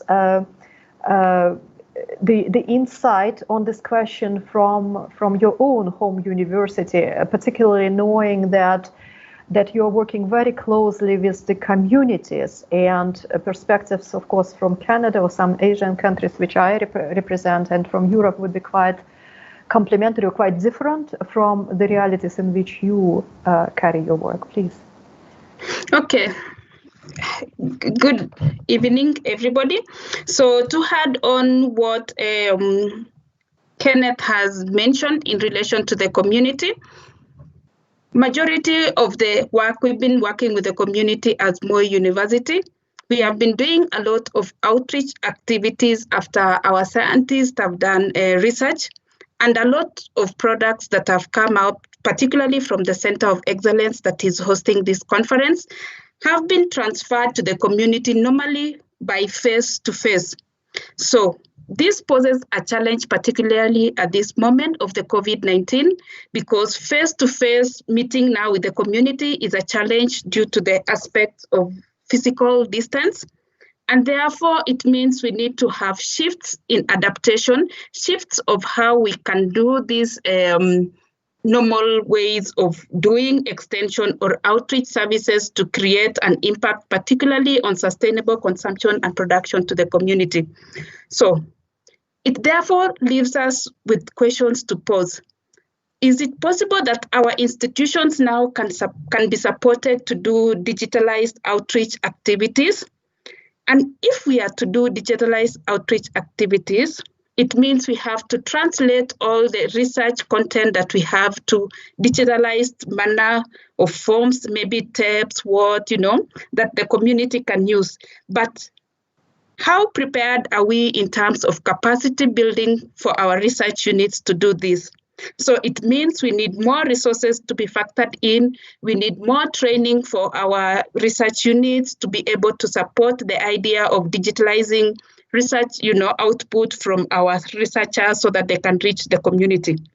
But that notwithstanding, how prepared also is the community to receive this digitalized kind of information? So this means that we need a lot of support on the community. We need a lot of training on how they can access, IT information. So this means that it calls for trainings of skills to the youth, the women, the vulnerable groups, how they can access, services online. So particularly at the moment when we are talking of supply and demands of food chains and things of the sort, how can they reach the market when they have, commodities that they need to sell for people to receive, when they are still viable? So it calls for a lot of training skills on adaptation and change to use of, more digitalized and online form of accessing services. Back to you, Zainida. Back, moderator. Thank you very much, Rose. Thank you.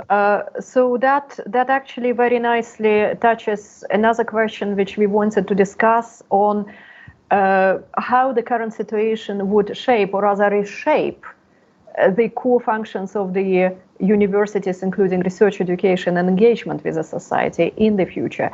And may I just ask if any of the panelists would like to briefly comment on this question? So you can just come in rather easily. Just unmute yourself. I guess I could say maybe a few words about this. Please, Roger. One of the things when we think about sustainable production and consumption that COVID has really taught us is that there are multiple forms of production and consumption. So household production and consumption, market-based production and consumption, volunteerism as a mode of production and consumption, and all of those types of ways of doing things are built into each of our own universities. And so what we need to think about is how can we re-envision these different production and consumption systems with an S in order to enable innovation on campuses that in turn allows innovation within communities. So for example, in the Faculty of Arts at my campus, we've got a Department of Religious Studies. Well, most religions over the last 3 months, 4 months, the kinds of things they're having to do to bring people together in very unusual ways to do practices that are, deeply culturally embedded practices. There's a role for a religious studies department to be thinking about how these religions work, so faith communities. And that's just one example, but also households as well. I mean, we really, if there's going to be growing inequality coming out of this and people being left out of the markets because of what's happened with COVID, then people really need a lot of assistance in terms of household energy production, food production, and so on. So, and universities need to be open to that diversity of production and consumption. Thank you very much, Roger. And Detlef, anything from you? Yes. Yeah, only three. We have only 3 panelists left, so yeah. So that's flexible on the format, please. Okay. Let me have a look upon the attitude of research and researchers. So, and we can learn a lot of how scientists and politicians and everyone who commented this pandemic crisis handle this pandemic issues. In the beginning, the experts from a discipline, the virologists and so on, they proposed smart solutions. But these solutions were soon criticized because it shows the weakness, because it's a solution only from one perspective, from a disciplinary perspective. And what was ignored? It was ignored the complexity of this pandemic, that there are political, economical, social, cultural, and ecological consequences of how we handle with it.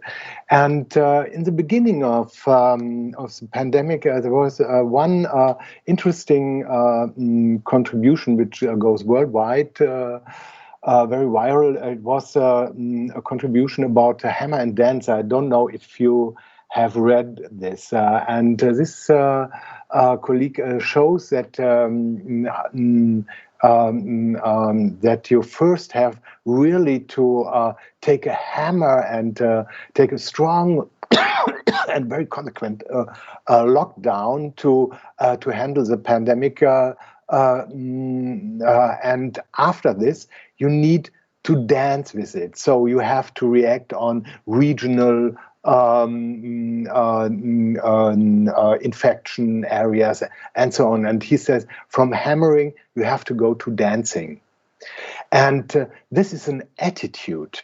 And in our in the science community, we have an attitude of experts. These experts, they are going in front like leaders. They show the way. And dancing means more to lead in a communicative way. And so I think scientists have to shift from experts more to moderators. And this role of scientists as moderator is very important to an approach which is called the transdisciplinarity research approach, and we have a long period of experience with it in sustainable development research activities, and I think we can learn from COVID-19 on one side. Say it's much more important to research and to investigate in a transdisciplinary way, and other way around, dealing with COVID-19 means to do it in a transdisciplinary way. And therefore, I think, and I don't want only be skeptical, I want to be a little bit more optimistic. I think we need transdisciplinary seminars where students can independently plan and carry out the project in coordination with, for example, practice partner from their region, accompanied by the lecturers and the researchers. And in this practical action and this called associated learning experience, the students can reflect on solutions and can develop sustainable solutions. And I think this is the role of universities in future, and that means we need a shift of attitude of scientists from experts to moderator partners, and as I like to say, as learners who learn from learners. Yeah, that brings us very smoothly to the final question of this discussion about the role of SDGs in general and SDG 12, particularly now when the whole SDG achievement stands very much in question after what happens around. So what is the role of SDG and SDG 12 in particular in shaping the new collaborations within and between higher education institutions? And let me just share a couple of small observations from two universities with which I am associated. One of them is University of Science Malaysia on Penang Island in Malaysia, where the whole discussion, or one of the discussion, is going to what extent the universities might count on funding, state funding, because USM is a government-funded institution, it's a public university. To what extent can public university account on fund allocated on the basis of publications and traditional number of students, international students, etc., sort of standard economic, classic, quote-unquote approach?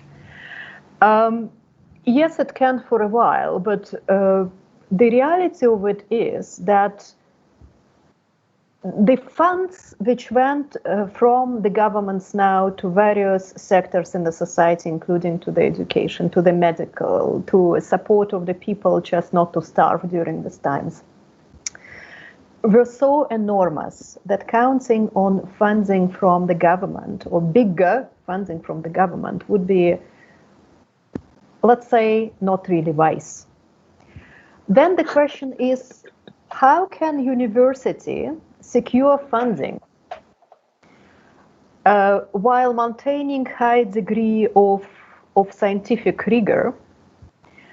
So it is a do or die situation. And one of the thoughts which naturally coming, so other sources of funds would be possible only, because there is no free money anymore, less than before, only if universities are indeed able to innovate. And innovation, by the way, is a core competence and aspiration and mission of the Moy University, our host. Well, and big compliment to them for that.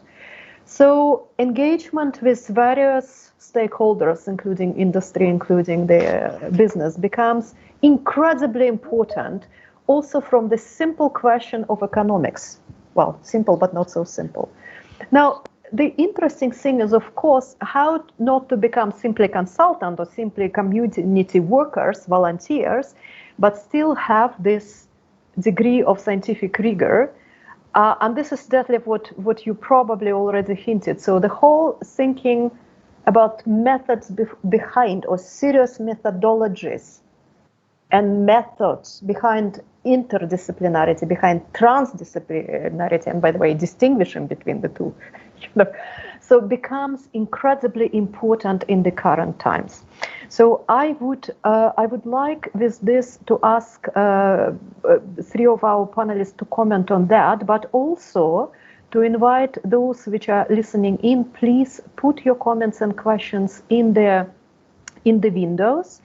And also, I would take a small 10 seconds kind of technical announcement or request for my colleagues on the panel.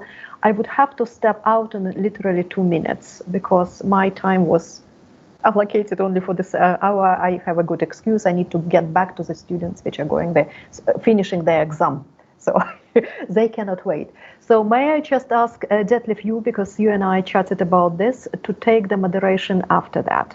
So I will stay for a few minutes with big thanks and admiration again for the work which Moy University is doing in terms of bringing incredibly important discussion at these heavy times, and also thank my colleagues for their contribution, and slowly disappear while you're sharing your views on the role of SDGs and SDG 12 in particular. Yeah, thank you very much, Zinaida. I would take now. So perhaps you may start with a short comment on the last question, because I know you are so important and you have so many ideas in our group on SDG 12 cluster. And so perhaps you may start. Oh, Detlef knows his game. So personally, I do think that SDG 12 and the whole discourse around that would be one of the central ones. Well, if we think about what happens now, naturally, we are talking about health at the moment, and health emergency is going on, and it is continuing, and it will be continued for at least 1 year to come. As being not too realistic, not being too pessimistic, not being too optimistic. So we are going through the health crisis. That's that's certainly the case. Well, hopefully in a few months' time, the crisis will subside and we will deal with the consequences of it. And consequences of this crisis are very clear at the moment. So a lot of people fell down in their poverty, below the poverty line. A lot of businesses, including small and medium-sized companies, got bankrupt, quite a large number of that, or they temporarily shifted pivoted into the area where current demand, particularly for health issues, is there. So to go back into building the livelihood, to go back into elimination or into addressing issues which were abundant during these times, including waste management, including plastic waste, including issues of come and invest in our country. We will ease the environmental restrictions kind of things are looming everywhere, including here in India. So it's a big debate now, which we are facing here. So that is all coming under umbrella of sustainable consumption and production. But what is really quite important, and I just want to make it almost as my exit point, is that all of it is really about innovations on massive scale. Innovation in technology, in society, in relation between sectors, engagement with the resources, and universities are in perfect position to become laboratories of such innovation. You all are talking about this. Roger, you articulated it very nicely as well. Ross, you talk about already ongoing innovative activities. To address this domain coherently and bring universities really as leaders in comprehending innovation around sustainable consumption and production at different planes is really something which is incredibly important. Sorry for being quite generic about that, but really because I'm speaking also on behalf of this cluster, which is supposed to bring the whole discussion forward. I think little excessive generalization probably would be allowed. Yeah. Thank you very much. Zinaida, please look upon the chat. Lagat CK give you a compliment. Thank you for it, and totally agree to it. Thank you very much for your excellent moderation. And happy to stay in touch. Thank you very much to everybody and to audience which is staying late. Thank you. Yes, you're welcome. Okay, going further. Rose or Roger, you like to comment on the last question on the role of higher education? Okay, yes, I will comment on the role of higher education. And maybe as I continue to comment, I think maybe also Kenneth could have joined us so that maybe we don't lock him outside.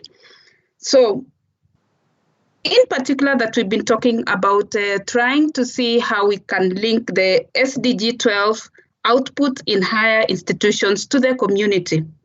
We have seen Zainada talk a lot that how ready are the governments to fund universities to do these activities of research outreach to communities.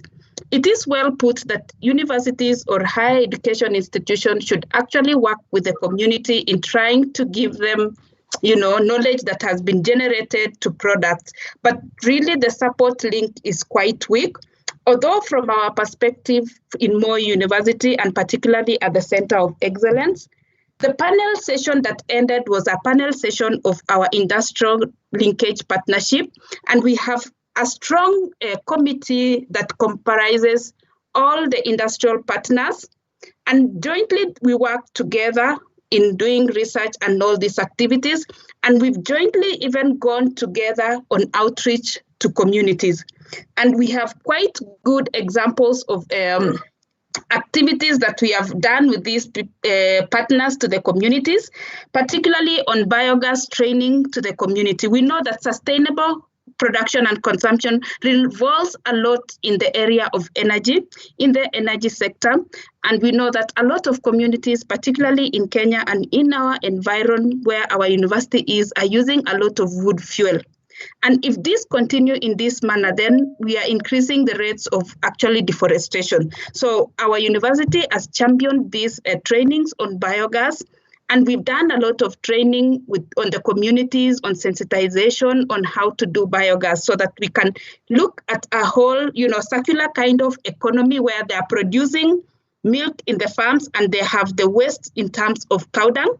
And this cow dung they can use maybe in doing biogas, and then the bioslurry from this now goes back again to the farm. And this is kind of a circular economy, which we are trying to promote the community around, so that it is a sustainable production and consumption of the resources that we are using. That we've also done are in relation to training the community in how to do soap making. So we've trained them on how to make their own local produced soap. And particularly at this time of COVID-19, we find that those who have been trained by our center in producing soap are now distributing soap to their community members, which is a very vital product at this particular time of the pandemic. Further, again, we have trained community members. Remember, our ACE is dealing with textile industry and dyeing processes, as we have seen a lot of presentations today. So a lot of dyeing that are going on in the textile sectors, particularly maybe the cottage industries, are done by synthetic dyes, which are quite harmful to the environment. And we know there are a lot of cases of pollution from, the dyeing sector and all this.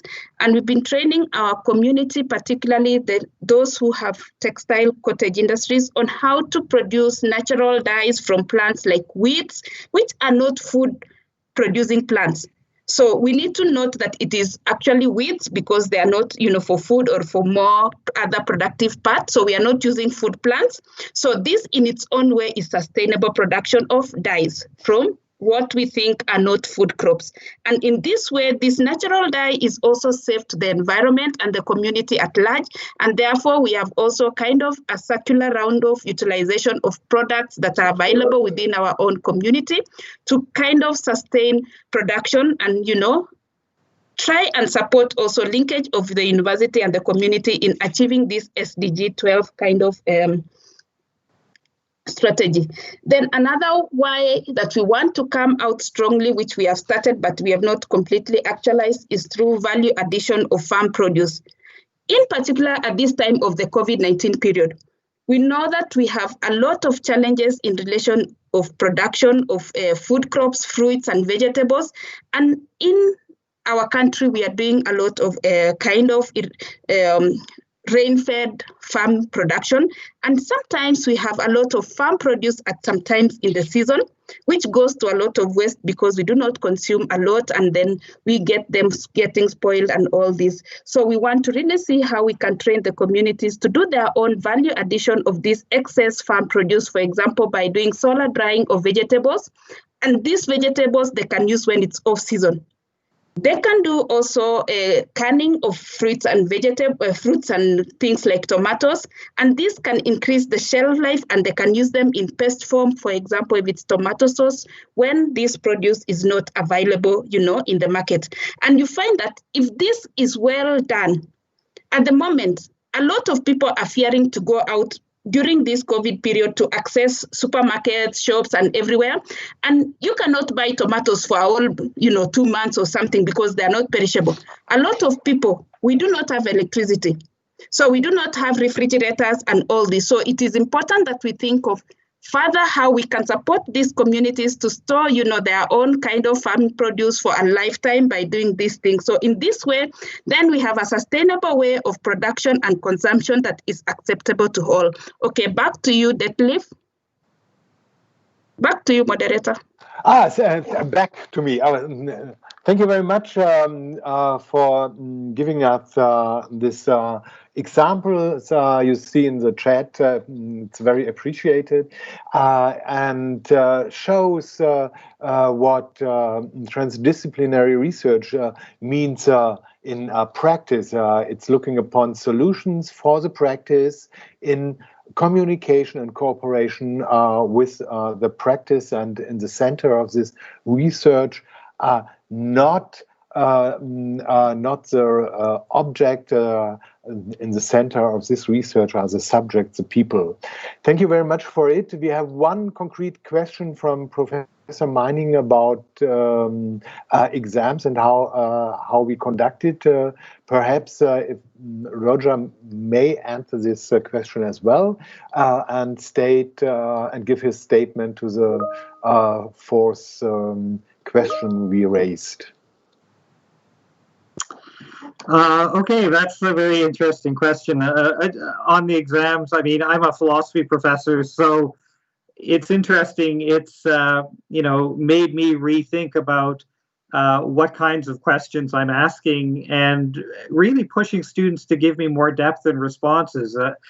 Because one of the big problems is if students are easily able to copy materials, if it's in an online exam format, I'm very much more inclined to now move to general essay questions where students have to give greater depth in thought and process things that way. I do know I have a twin brother who's a mathematician, and I know they are using a lot of open source materials to invigilate their exams and randomize questions and a whole range of things. And again, that's where it really, I think, depends on the discipline, what you are able to do and what you really care about, right? At the end of the day, what do you really want your students to be walking away with?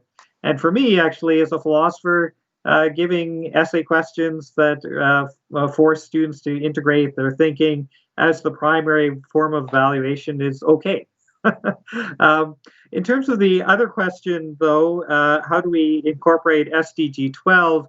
One of the things about COVID-19 is that it really taught people that we have limits in terms of health limits and things we need to negotiate around. And sustainable development is all about recognizing limits. And I think up to this point, economically, we weren't recognizing that our ecosystems had these types of limits. And so I think there's a kind of an awareness that we need to work with our systems rather than trying to completely re-engineer them all the time. And so what type of research do we need to understand systems? A lot of that around livelihood is qualitative research. It's about getting to know how your community works, how your local ecosystems work. And in doing that, I think then it opens up a lot of space for new types of theoretical questions in terms of the traditional pure sciences, because I think the sciences really still take their, you know, they can put their focus on a range of things, and it's no less important science work to focus on a local kind of technical problem that emerges from people's livelihoods that may in turn revolutionize a whole science. And so we're going to be shifting to regionality. And I think one of the things in terms of resourcing universities, as soon as we start, and I think our governments are realizing how vulnerable we are in terms of this globally interconnected production system and consumption system, that we need to shift to customize our production to local ecosystems and our regional activities. But in doing so, that builds resilience.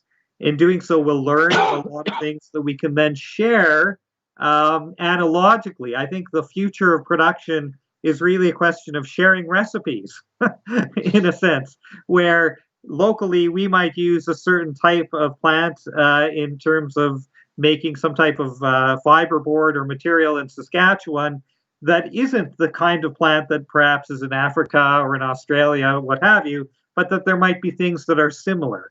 And the idea that we can substitute recipes of local production, what do we have here that's kind of like what's in Africa or in Germany or Malaysia, helps them build a sustainable livelihood, whether it's a local manufacturer that realizes they have a very big benefit from some type of open patent that the university has provided, not to a single industry, but to an entire industrial sector. All right, that's a very different kind of a model. And so I think that's it, that universities need to make themselves indispensable And by building local livelihoods, we make ourselves indispensable. Thank you very much, Roger. There's a big thank from Professor Meining. He's satisfied with your answer. Great. And we have another question. It's a little bit, the question is easy, but I think the answer is very complex and not that easy. It's from Jacqueline, and she asks, do you have any collective strategies for supporting academic institutions to deal with the challenges of the current pandemic? I think you already said there is no recipe for it, but I have an idea of a guideline for dealing with the challenges of the current pandemic and what we have to expect it in the next decades. I think another pandemic crisis. We have to withstand conflicting interests, and Zinaida started with a hint.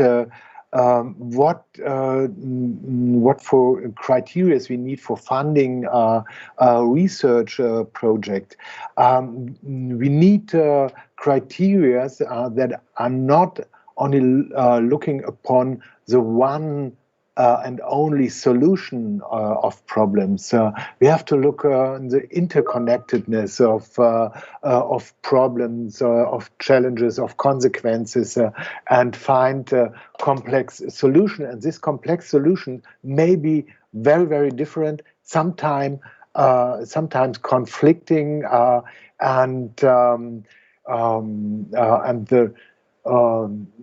the need of politicians is to get only one solution, but we have to show there is not only one solution. That was my answer to this. I don't know if there's any more question and any more need to comment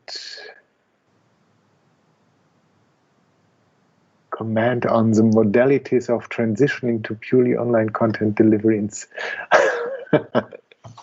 Okay, Roger, you see the question of Charles.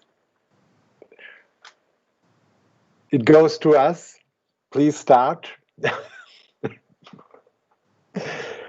Transitioning of purely online content, yeah. We really have a problem because I offer my seminars in the field of social work and education, and I have a different experience. There's one experience that's very funny and shows how challenging and how good this communication via in a virtual way is. For example, I have the pictures of many students in front of me on the screen, and then I observe two students. They're always looking to the right side, nearly at the same time. And I ask myself what they are doing there. And I ask them, what are you doing there? And do you do it in the same time? And they said, yeah, we are sitting in front of each other, and we are a little bit like this. And then they look at each other and discuss what at home, because they live together. And that was an opportunity for me to discuss what is the difference between face-to-face communication and the virtual communication, and what are the benefits of the virtual communication. What does it mean that you see my private rooms to me and to the manner I want to show of myself? And I could discuss with the people about the privacy in public rooms. At the university, you are much more you are less private than you often think, because you see the other and say, "Oh, what is he dressed up today?" And he looks a little bit depressive, or he looks very friendly, and you have a deep insight into his private life, into his private personality. But you have this at the same time in a virtual way. So I think you can use it first as an opportunity, that we have a virtual teaching, mainly a virtual teaching. But there are limits, and I really am longing for coming back to the face-to-face seminars, of course. And the most what I need is that I could have an eye contact. And in several cultures, we have to greet someone and have symbols for it. I see you, or you say, if you shake someone's hand, please look into his eyes. And that's what I missed in this virtual times mostly. If I could comment maybe on the science question, and how do you move things to online content?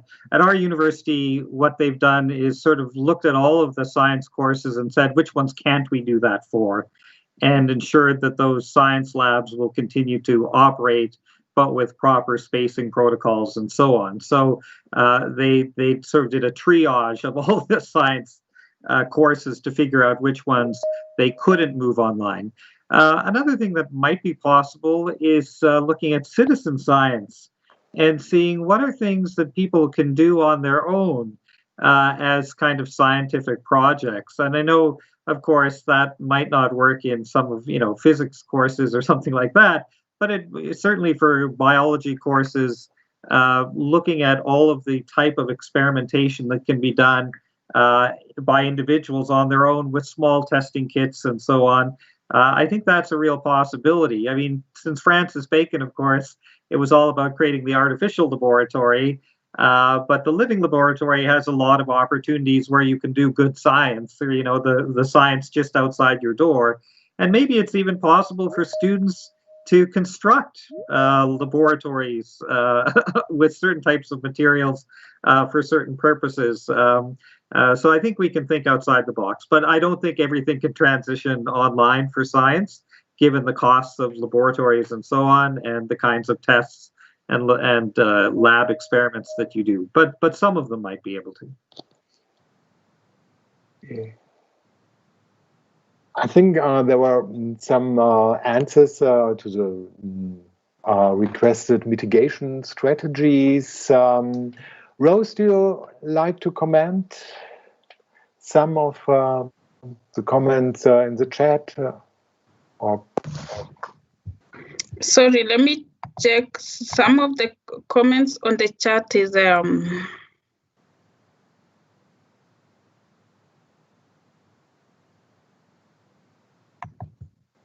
okay.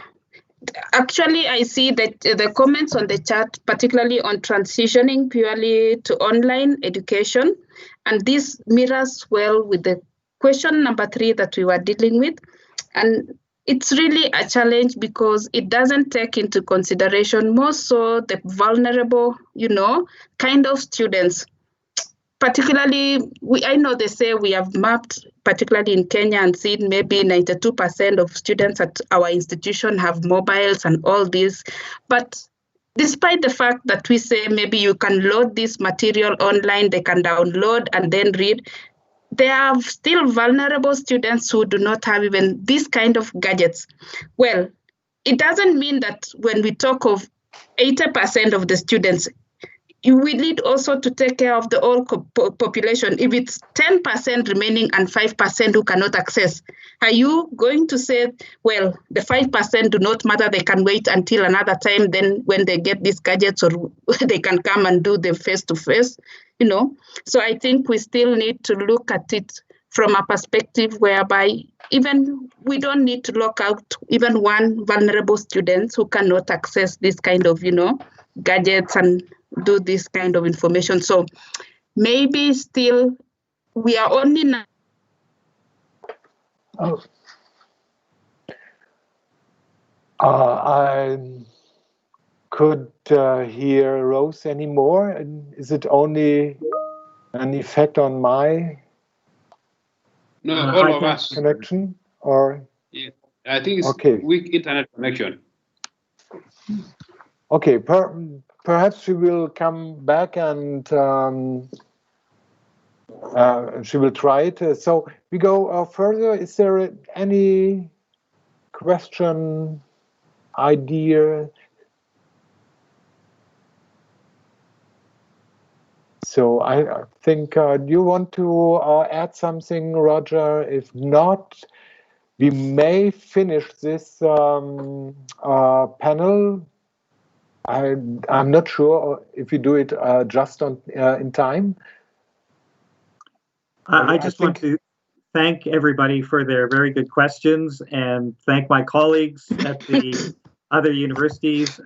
Sorry about that. Hello, but just in terms of wrapping up, so impressed with Moi University and all the excellent work that you're doing and all of the regional presenters that I've been able to capture. It's been about 3 o'clock in the morning for me to do that, but I've enjoyed it very much. And also thank you so much, Moi University, for being part of this global initiative to help advance Sustainable Development Goal 12 on responsible consumption and production. You are an integral part to what we are doing at a global level. Yeah. Thank you very much, Roger. I can... sorry, Roger. Hello, Rose. You are really... Yeah, sorry. Yeah, there was some power shortage in my place, and then it went off and the internet, fluctuated. Yeah. So I'm back again. So sorry for that. So maybe we can just, summary to what we've already discussed, that we need to really see how we can continue working to ensure that this SDG 12 is highly, integrated to what we are doing. Thank you, and back to you. Yeah. Thank you very much. We will finish now this panel. Let me give you one story of a primary school from New Zealand. As the primary school started school after the lockdown, they invited their children to come into pajamas, because they want to shift and transition the experience they made during the virtual schooling at home into the school. And so they had at first a pajama class, and I hope that this is possible for you to get the most positive experience from the virtual teaching and researching in these hard times into the future. And thank you, everybody, for taking part in this panel. Goodbye, good night, and have a good nap, Roger. Thank you very much, too. Okay. Goodbye. Thank you very much, panelists. Bye. We really appreciate that vibrant discussion. Okay. Thank you very much. We ask Dr. Makatiani to wrap up with the summary of your discussions. Dr. Makatiani, please. Okay, thank you very much. The SDG 12 team member panel, it's really been quite and key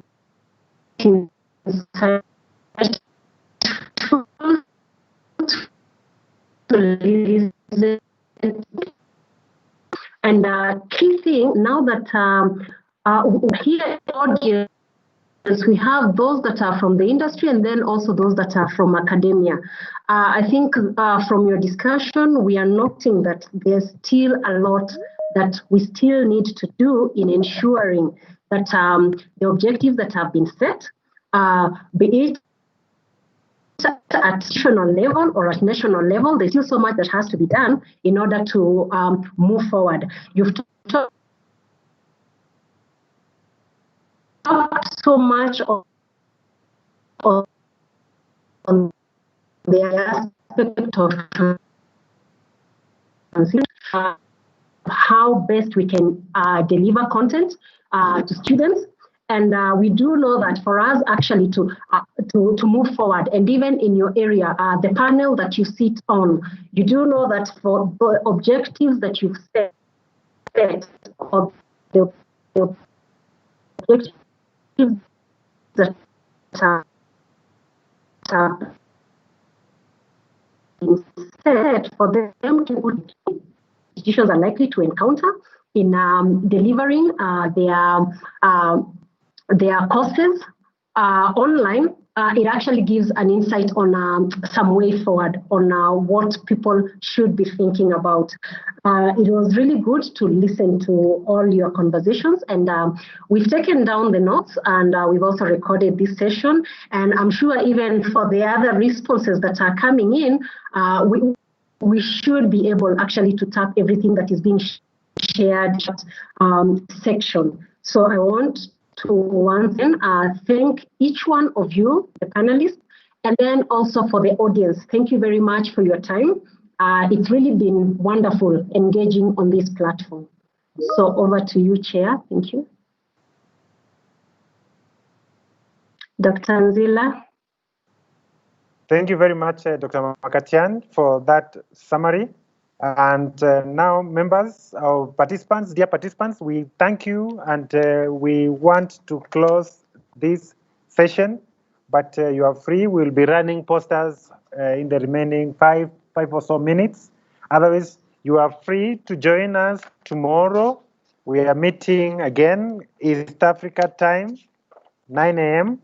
And Professor Roger, you are welcome. I know it is crazy past around midnight or something like that, past 3 a.m. in your area, but you are welcome.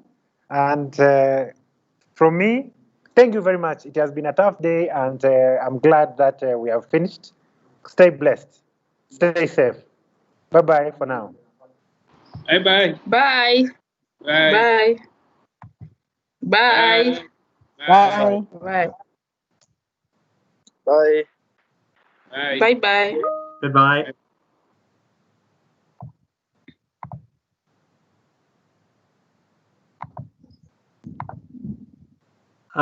Just a question. Will the chat material also be captured? Can that be put into a file or something for us? Does anybody know? Yes, it will be captured by the rapporteur. Okay. All right. Yes. Because I was trying to copy and paste it into a file, but I couldn't seem to do that. So. Okay. Okay. All right. Well, then. We'll share. Thank you. Bye-bye. Thank you. Bye.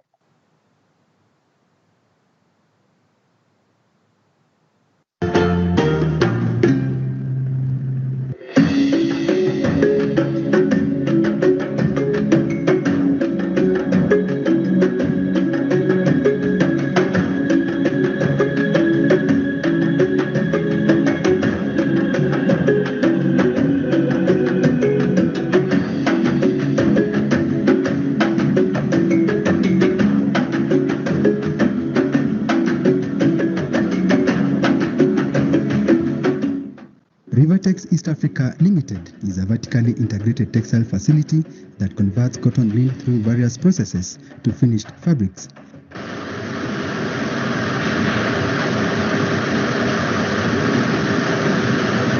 The company, situated in Uasin Gishu County in Kenya, was officially opened in 2007 as a facility of Moi University for training, consultancy, research, product development, and extension. The government's intervention through a line of credit of Kenyan shilling 3 billion shillings by Exim Bank witnessed an extreme transformation of the vertically integrated textile mill. Spinning section is an integral part of yarn formation through raw materials such as cotton, polyester, and viscose. The product of yarn is made of different counts and blends. The process starts from yarn manufacture by spinning, in which fibers are twisted to form yarn.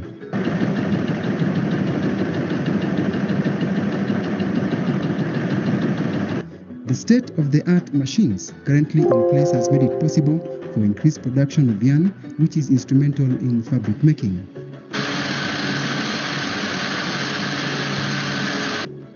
Weaving section typically involves interlacing two sets of yarn to produce fabric.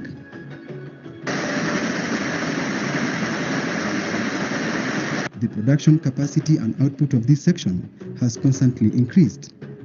At the processing section, bleaching, scouring, dyeing, and printing takes place. The state-of-the-art machines at the facility has enhanced the stretching of the fabric widthwise to recover uniform width. The recent directive by President Uhuru Kenyatta on the need for public servants to embrace made in Kenya wear by putting on local apparel has catapulted the textile facilities production. Under the Buy Kenya, Build Kenya policy, we have implemented reforms that embrace our Kenyan brands. Rivertex is already making fabrics for our uniformed forces, schools, hospitals, and supplying to the general public popular clothing such as kitenges and kangas. The head of state is among the top government officials that is leading in promotion of Rivertex products. We are very happy to bless him, and we are very happy that he can support Buy Kenya, Build Kenya. He is leading by example to support local manufacturers, and I'm very happy that he has taken that step to do that. And so please, it makes me very happy and makes me also content that I have done something that can also make our head of state happy. The facility has made a name in production of premium products which range from suiting material, graduation gowns, curtains, baby flannels, overalls, kangas, uniforms, bags, 100% cotton bed sheets, among others. The company recognizes that for it to have a sustainable growth and profitability, it must have a reliable source of materials and hence initiated backward integration through pilot projects within communities who serve as a major source of cotton. Through collaboration with devolved units, farmers from 22 counties have been sensitized on the need to grow cotton. The textile facility has positioned itself as one of the biggest players in the manufacturing sector and strives to be a game changer in promotion of locally manufactured products, even as the company seeks to penetrate into the international market.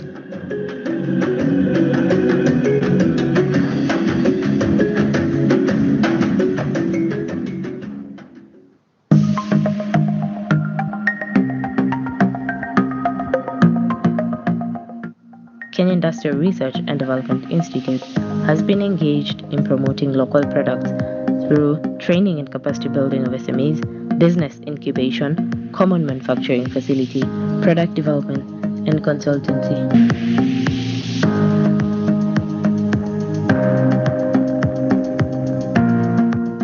The market has exposed over lands to importation and has been worsened by the broken supply chain. As an organization, in response to high importation of products, we have created services for SMEs to adopt and ensure their success in local manufacture of products.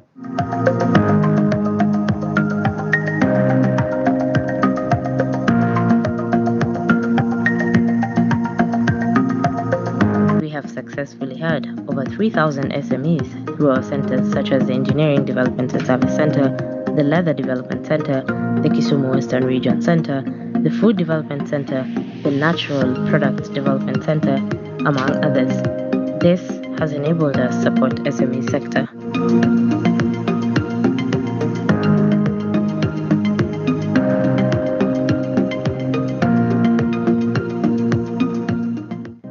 We are dedicated to development of local solutions and bound to address reduction of imports for products by facilitating and empowering the SMEs to manufacture locally.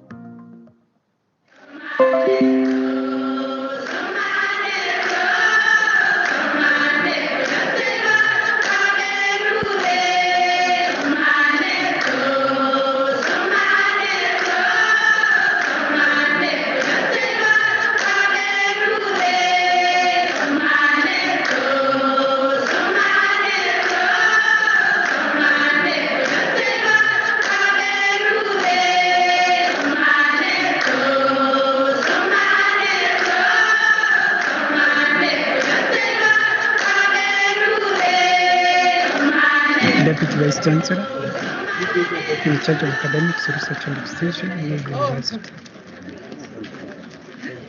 This an outreach activity. It bonds the university and the community together.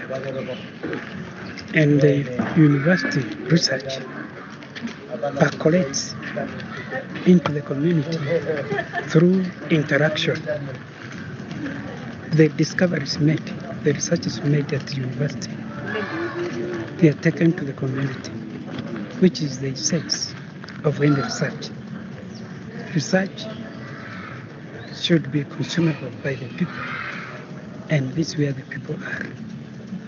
So we have come here so that we can sensitize, teach the people of cases on soap and the detergents making, which is going to help them very much. It will uplift the standards of living, health will improve, eradication of jiggers and the other pests will be eradicated through this. And the health standards will improve. Of course, the lifespan for the people will be much better than before, because they will lead a happy life. And also they can also make the products for sale and make sure that their children go to school. With Moi University, we have a partnership working with AC2 PTRE, Center of Excellence in Phytochemicals, and cosmetics and soaps. We have a way that we link them so that we can use the phytochemicals in them, because phytochemicals, some of them contain medicinal value, some of them can add color to our cosmetics. So in our process, we incorporate the phytochemicals. That's how Kirk is coming in with the AC2 PTRE, so that we can utilize the phytochemicals of different and traditional trees. The first thing when you are doing production, you collect all apparatus and you make sure they are clean. Sasa ule atapima mafuta atapimia kwa kitu. This is our vessel. Sawa. Wekelea hapo juu. Tupimie tuambie ni kilo ngapi ya sufuria.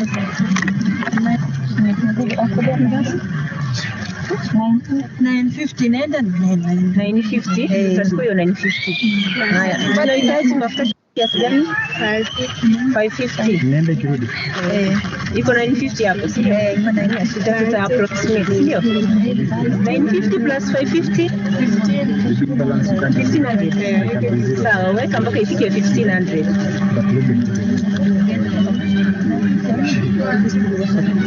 Sorry, that's an orange. So you're expecting an orange? Baso, not this one.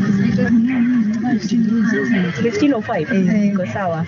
Not mahali tumeweka 555, si ndio?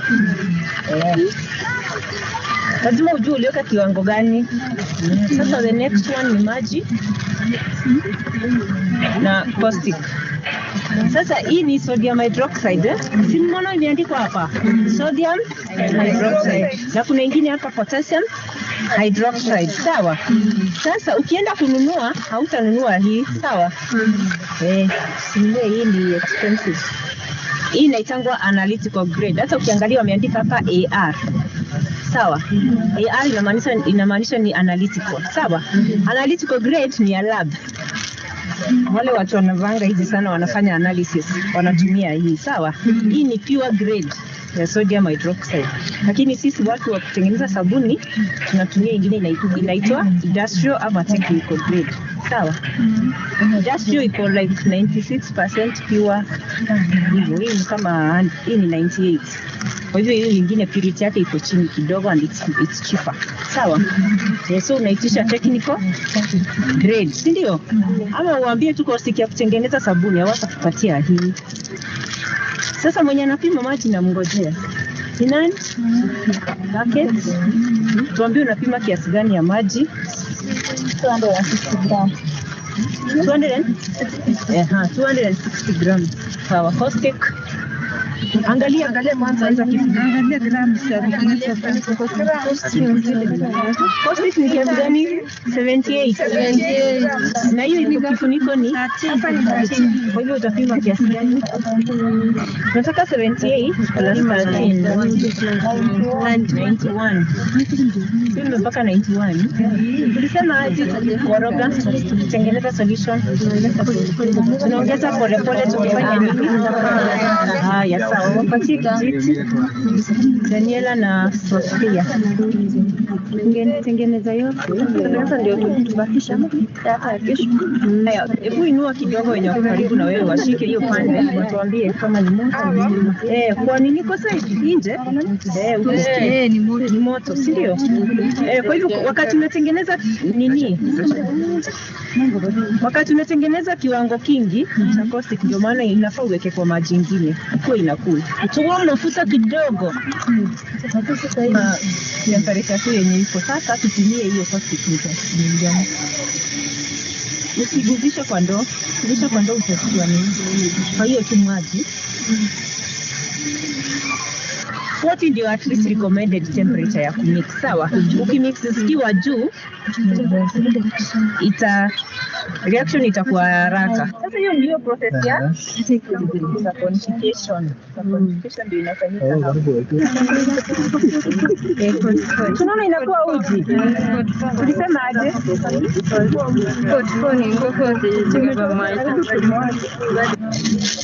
Na I'm preparing my mold, sawa? Sasa nalainisha hii karatasi na mafuta ndio kesho itakuwa rahisi kutoa sabuni yangu, sawa? Si mingi, si mafuta mingi sana. So tunaweza imwaga sabuni sawa. Iko sawa but at this stage hatuwezi iguza, sawa? Bado ina react iko na a lot of caustic. Na sasa hii imenini